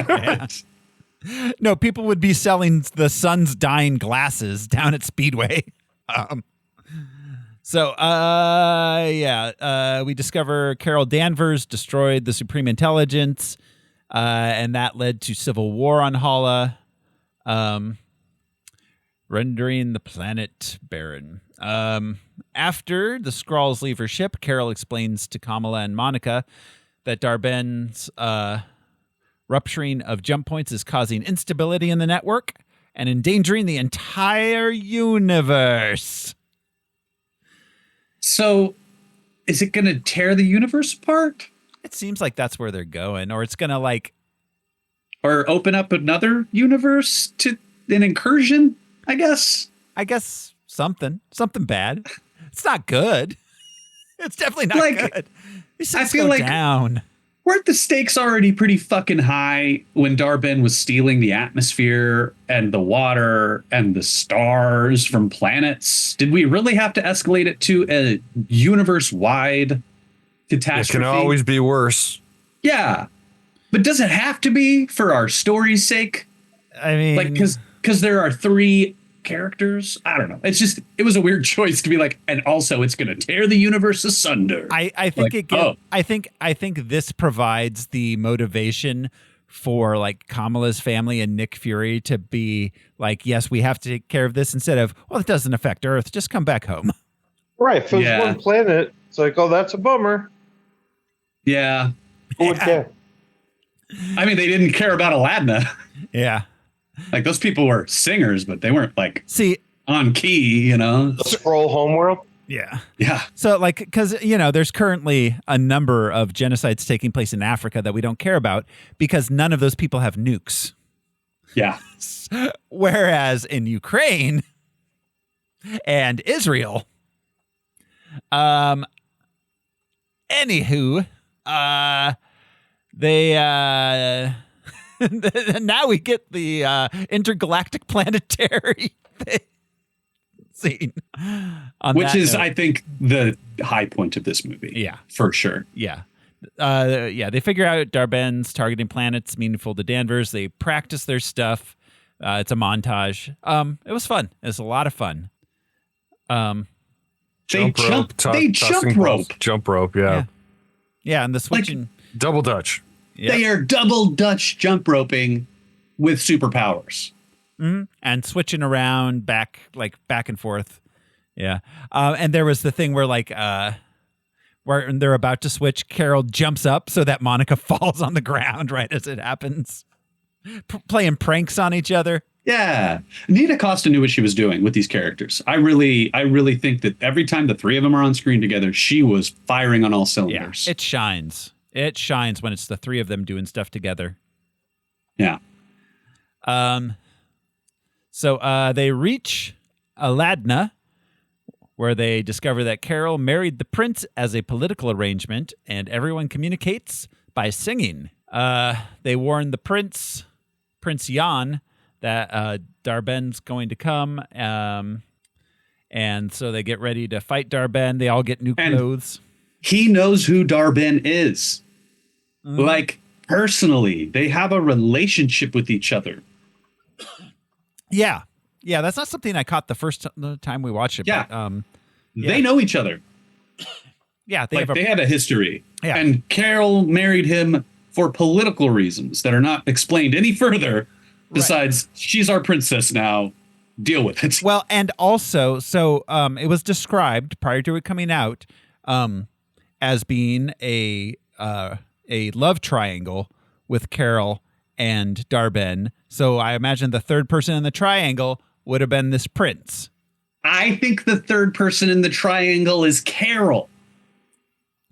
I think that Carol decided not to, or he's the third person in the triangle, sure, but I think that she was having a relationship with Darben and was forced into a political arrangement with the Prince of Aladna and left her partner, who she had seemingly destroyed her culture, to be with this other guy, and that pushed her over the edge. That's my tinfoil theory on what this story could have been. That was gay, that would have upset people because she got married for political reasons. Interesting. So that would have been prior to the events of Captain Marvel. Yes. It might have had to have been, because after she destroyed the Supreme Intelligence, I feel like Darben was kind of out on that relationship, whatever it was.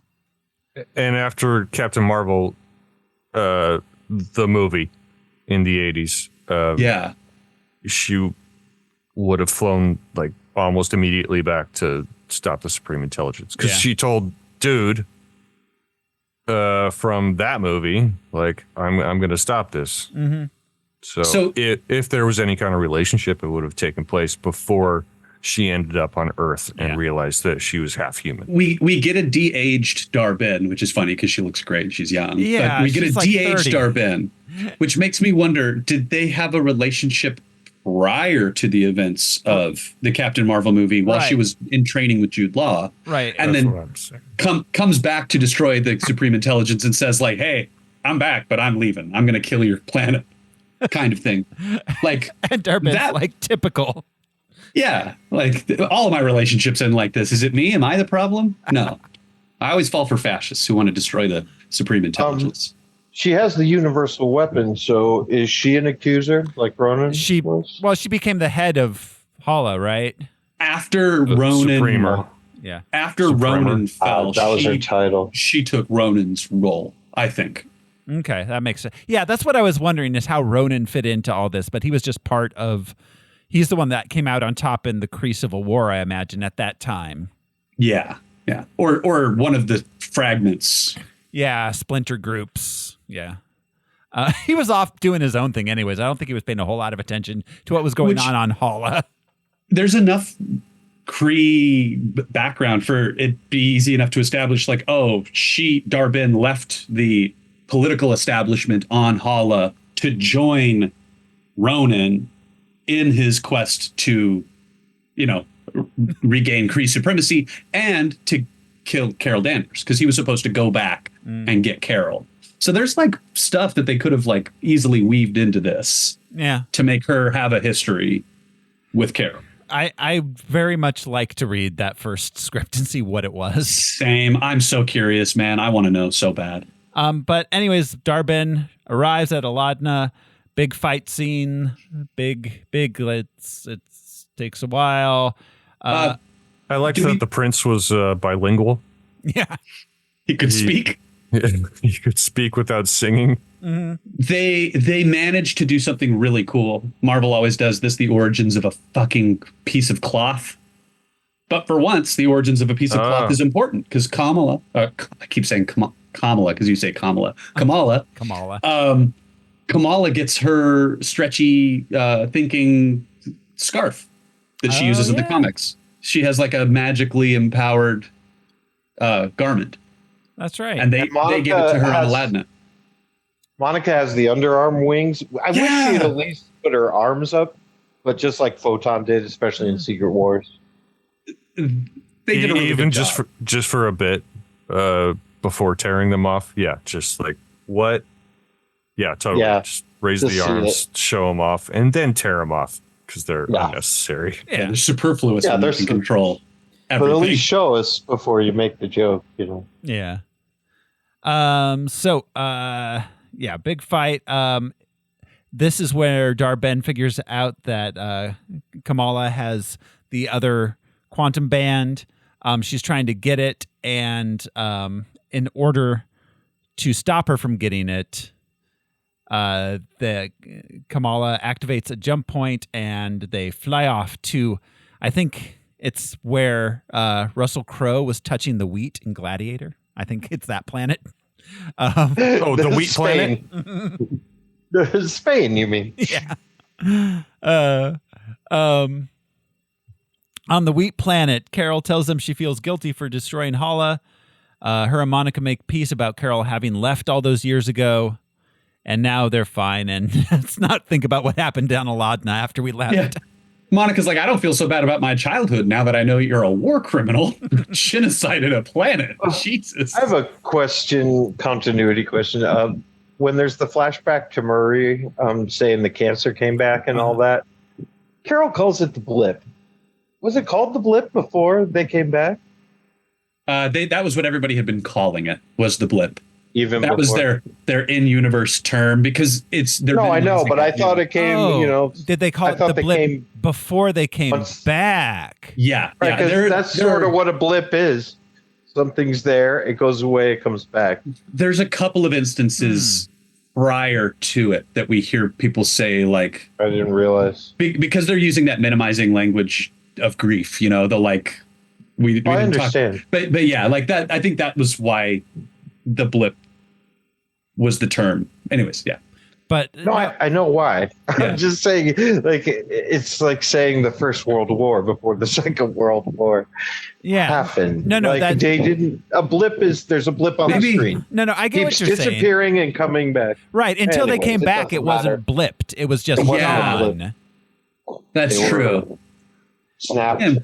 Yeah, I don't know if we ever heard anyone refer to it as the blip during the blip in any prior media. I would have to. Andrea brought it up, and I was like, "Yeah, that is interesting." I don't know.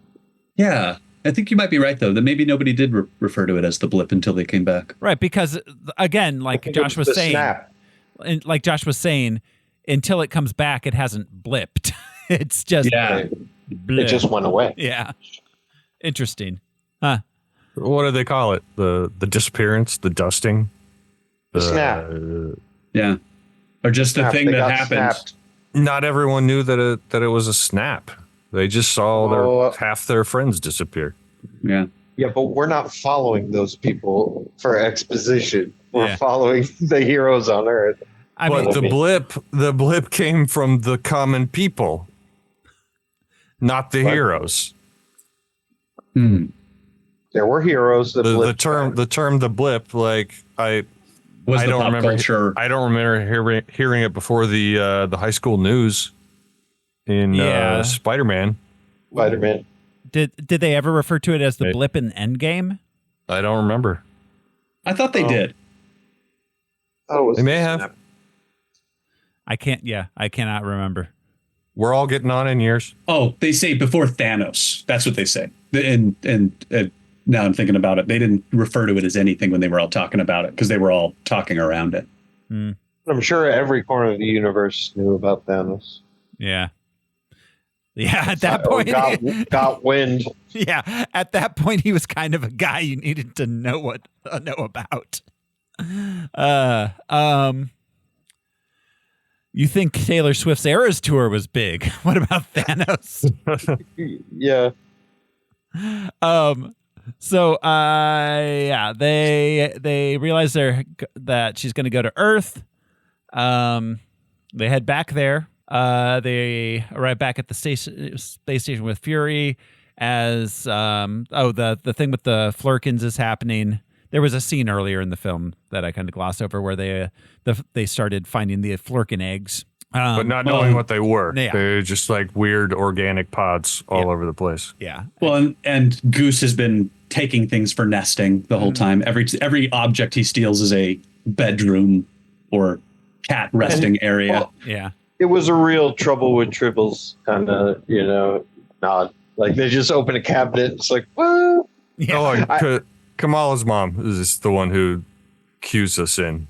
Like, yeah, she's acting weird and she's getting pudgy. So they need to evacuate the space station, but there aren't enough escape pods. That's when they get the idea to let the Flurkins eat everybody and just put the Flurkins on the ship. And because the Flurkins will puke them up when they get down to Earth. I love that Carol's like, are we literally herding cats? And he said yes. And then she excitedly goes after one. She's like, yay, and runs off. Yeah. Come here, kitty. I think if this movie had been what it would have been, without all the shit cut out of it.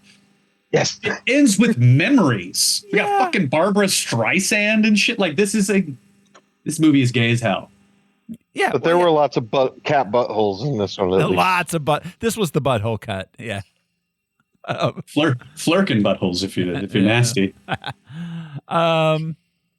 So while they escape, and then Nick and the Khan family take the last ship full of Flurkins down to the planet. Or down to Earth so they can watch the sun being sucked up. Darben, she arrives. She starts sucking up the sun. They fight. All three of them go and they fight Darben.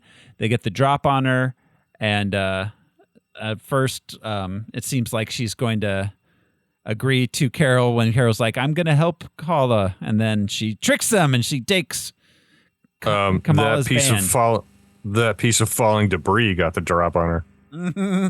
That'll do it. That's what Carol got her with. Yeah. on the Hala. She didn't shoot her. She shot the arch above her so rocks would fall. Yeah. That's hardcore. That is. You could just blast them. She tries to use both bands, but it don't work. She blows up. Oh. But it ends their entanglement and leaves behind a rupture to another universe. Kamala puts the bands back on, and Monica comes up with the idea that they have to blast her with a lot of energy, and then she'll fly over and close the tear in the between universes. But when she goes over there and it starts closing, she tells Carol that she's not coming back. She has to stay and close it. Carol tries to go and rescue her before it closes, but she doesn't make it in time, and Monica is trapped in the other universe. Carol and Kamala return to Earth. Then Carol goes back and flies into Hollis' Sun using her powers to restore it. Then she moves the Khans to Louisiana, which I would argue is not a place where a family of South Asian Muslims would want to live. No, and just the idea of uprooting your life. I mean, you're absolutely right about moving down south, but it doesn't matter where. They could have been in Park City, Utah. It's like, well, you can't. We grew up in Jersey City. Yeah. Our life is here. Our family's here. Our friends. They're just totally. They lived cool. in a. A little too cool. Yeah, they lived in a Muslim community. Like they had close-knit ties to the community, and now they're in backwater Louisiana. It was like we were talking in Blue Beetle. Like, why doesn't she just buy the property for them and fix the house? Like, Nick Fury can't get that done? Yeah, Nick should fix their house. That's what should happen. Normal people do it every day. Yeah. They fix their fucking house. Yeah. Or was it Carol who's moving there and they're just helping her move? Oh. That's what I thought. Okay. She said, can we fly that the makes plane? more sense. I was with Thoreau. Yeah, I thought they were moving in. So Carol says, I don't have the keys to the plane, which I assume means it's her responsibility to take care of the plane. Because now I don't have the keys. I'm just watching after it. Yeah, she's responsible for all of Monica and Maria's That makes a stuff. lot Oh, no, it more makes sense why she would go there. Yeah, it makes sense why Carol would. Okay. And when mom is going through the moving box, she pulls out the big bowl with Carol and the prince. Oh, yeah. That's right, No, but I'm with Thoreau. I thought they were all moving in because families are complicated. And Okay. Carol says you can keep that. But that's in my mind, it was a sitcom. Because this is the end of her arc of being a hero that's wandering the universe, coming home, and it didn't land. No, it really didn't. Apparently not. No, I thought Carol was helping them move in. That's the funny thing. 100% me too. Yeah, you're not I the kind only of did one. until just now. Yeah, I also missed the point of JFK, so don't worry. but the plane thing was what gave it away to me. Like, I don't have the keys. I'm just watching it. Like, oh, you're in charge of all this stuff. Everything indicates that you two are right. It's just that I didn't see that. No, neither did I. Absolutely. Yeah. So after she helps them move in, we get what clearly seemed like it was supposed to be a mid-credit sequence, but it was not, where Kamala goes to and asks Kate Bishop to join a team with her. So did she steal that little saber device that she was looking at in the living room that had her? You know she did. You know she was like, I know you need somebody to do all this poking at this clear thing, Nick Fury. Can I have it? The transparent iPad. Yeah. Yeah. Was she giving it, or did she just like set it down in her house and went about the adventure? I think she lifted. I think she lifted it because she said she found it in her couch.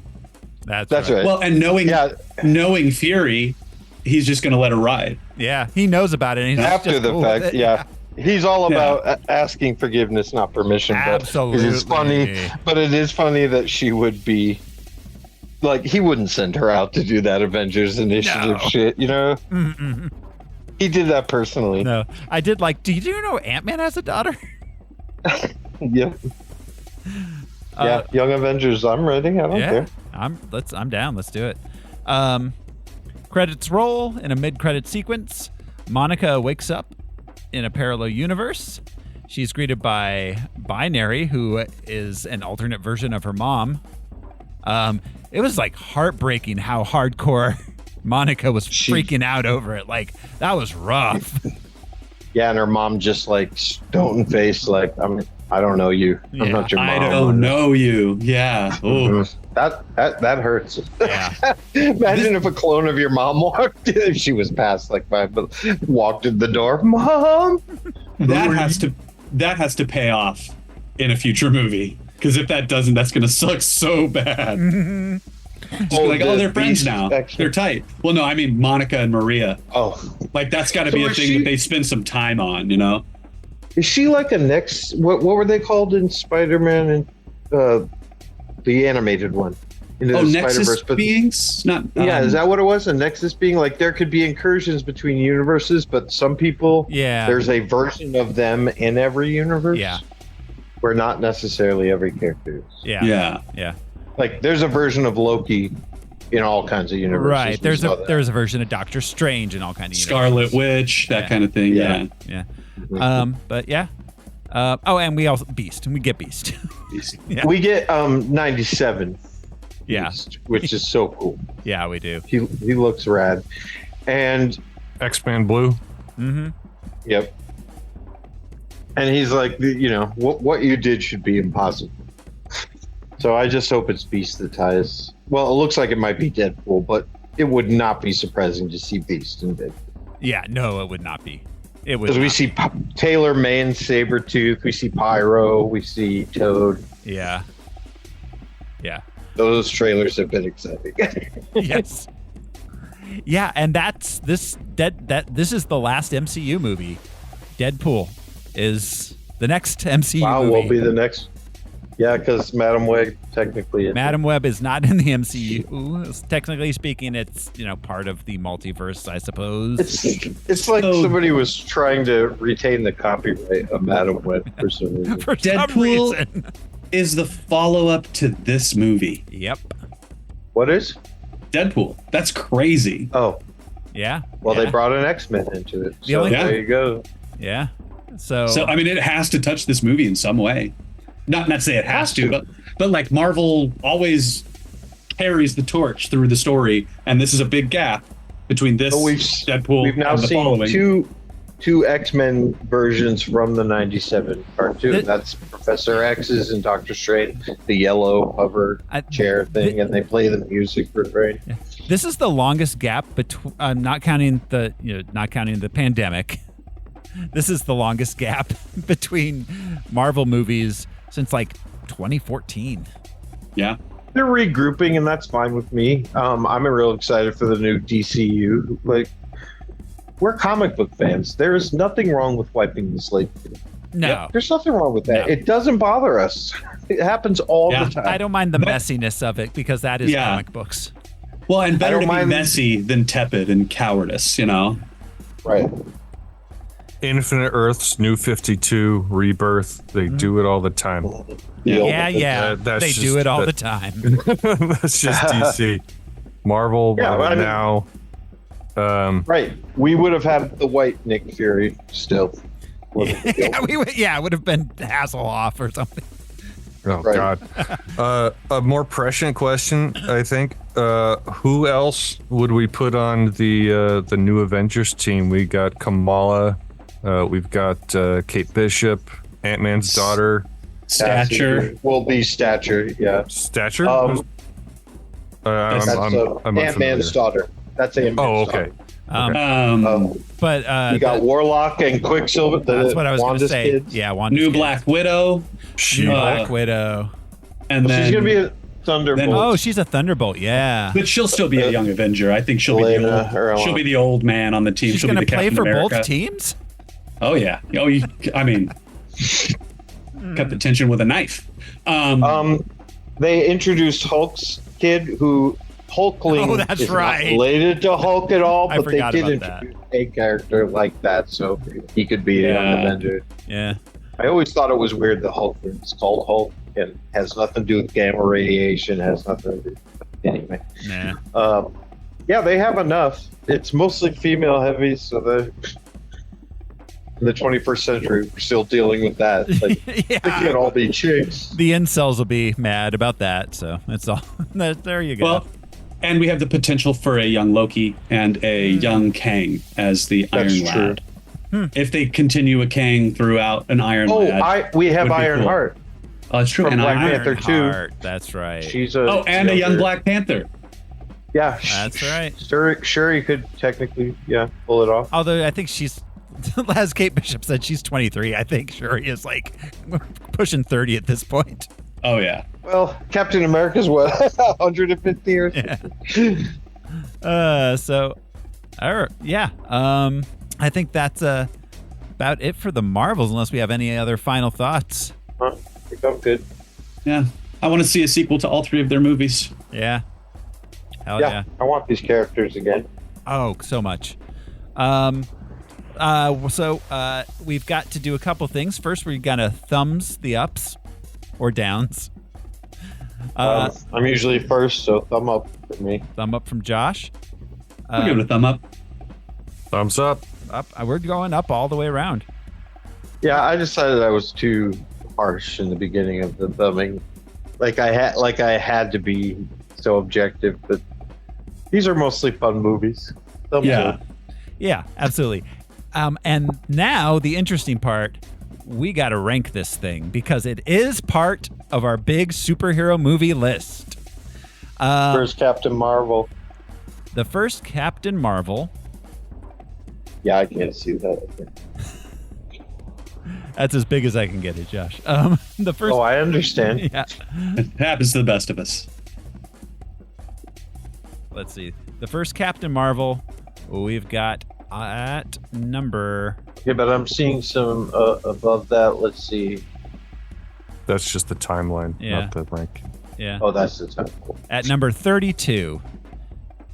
Just under Joker and just above Ant-Man. 30 X-Men Days of Future Past is one of my favorite comic book movies, period. So it's not better than that. No, I don't think it is. That's, I think Wonder Woman is more in the zone where we're looking at, like 40. Or just even up above Captain Marvel. Oh, yeah. Iron Man there. 3. Yeah. Iron Man 3, Dark Knight Rises. We have at 43. Honestly, I don't know if this is Or better than Kick-Ass. Doctor Strange. I think this is better than Thor. Yeah, the first Thor was a little. They didn't have their sea legs yet. Yeah, and they just ate gourds all day. They were trying to go easy on the comic book. X2 is at number 50. I think it's better than Thor. I personally think it's better than Doctor Strange, honestly. I did not think that was a very good movie. Yeah, the first one was not so. It was the scene from The Dark Knight Begins where he's learning from the League of Shadows. Yeah. It was that for the entire thing. Yeah, exactly. That's fair. That's really fair. And Benedict Cumberbatch talking like this. Talking like. Yeah, he's gotten better. Oh, I can't wait to talk about Madam Web and accents. Anyways, I cannot wait. So, all right, how are we feeling about putting it right under Superman 78 at number 45? Sure. I can dig it. I can't believe Superman 78 made it down to 44. I know. Yeah, that's interesting. Crazy. That is crazy. This list is so wrong on so many levels. Yeah, we tried. We took it way too seriously. I love it. I love how dumb this list is. Wait, this movie's better than Swamp Thing? No. No. Win some, you lose some. Yeah. Just All right, we're putting it at number 45. The Marvels go at number 45, right in between Doctor Strange and Superman 1978. Weird. We're weird. That is our 168th superhero movie. Which brings us to next week. If we ever publish this, we're going to have to call it our unofficial regrettable Yeah. ranking. Regrettably chronological list. Yeah. The what were we thinking list? Yeah. Next week on Harmless Phosphorescence, we're going to be watching the end of the DCU, Aquaman and the Lost Kingdom, the last Snyderverse movie. Good. Wow. Yeah. It's very bright. It's a very brightly colored movie. It is. It's crazy. But it looks like the same movie as the first one. Yeah. Same villain, same. I mean, it is kind of the same. I would like to note, like this is a spoiler for next week. The DC universe, the Snyderverse, ends with a man eating a cockroach. That's the last shot in the DC universe. Fitting. So that's it. Thanks for hanging out with us, everybody. This has been one of your hosts, Thoreau Smiley. I'm taking my cats, and I'm going home. I'm Josh Cece, and I may not be 306 years old, but I feel 6 years old. Kamala, whoever you are, don't talk to them. I'm Brian Lesh.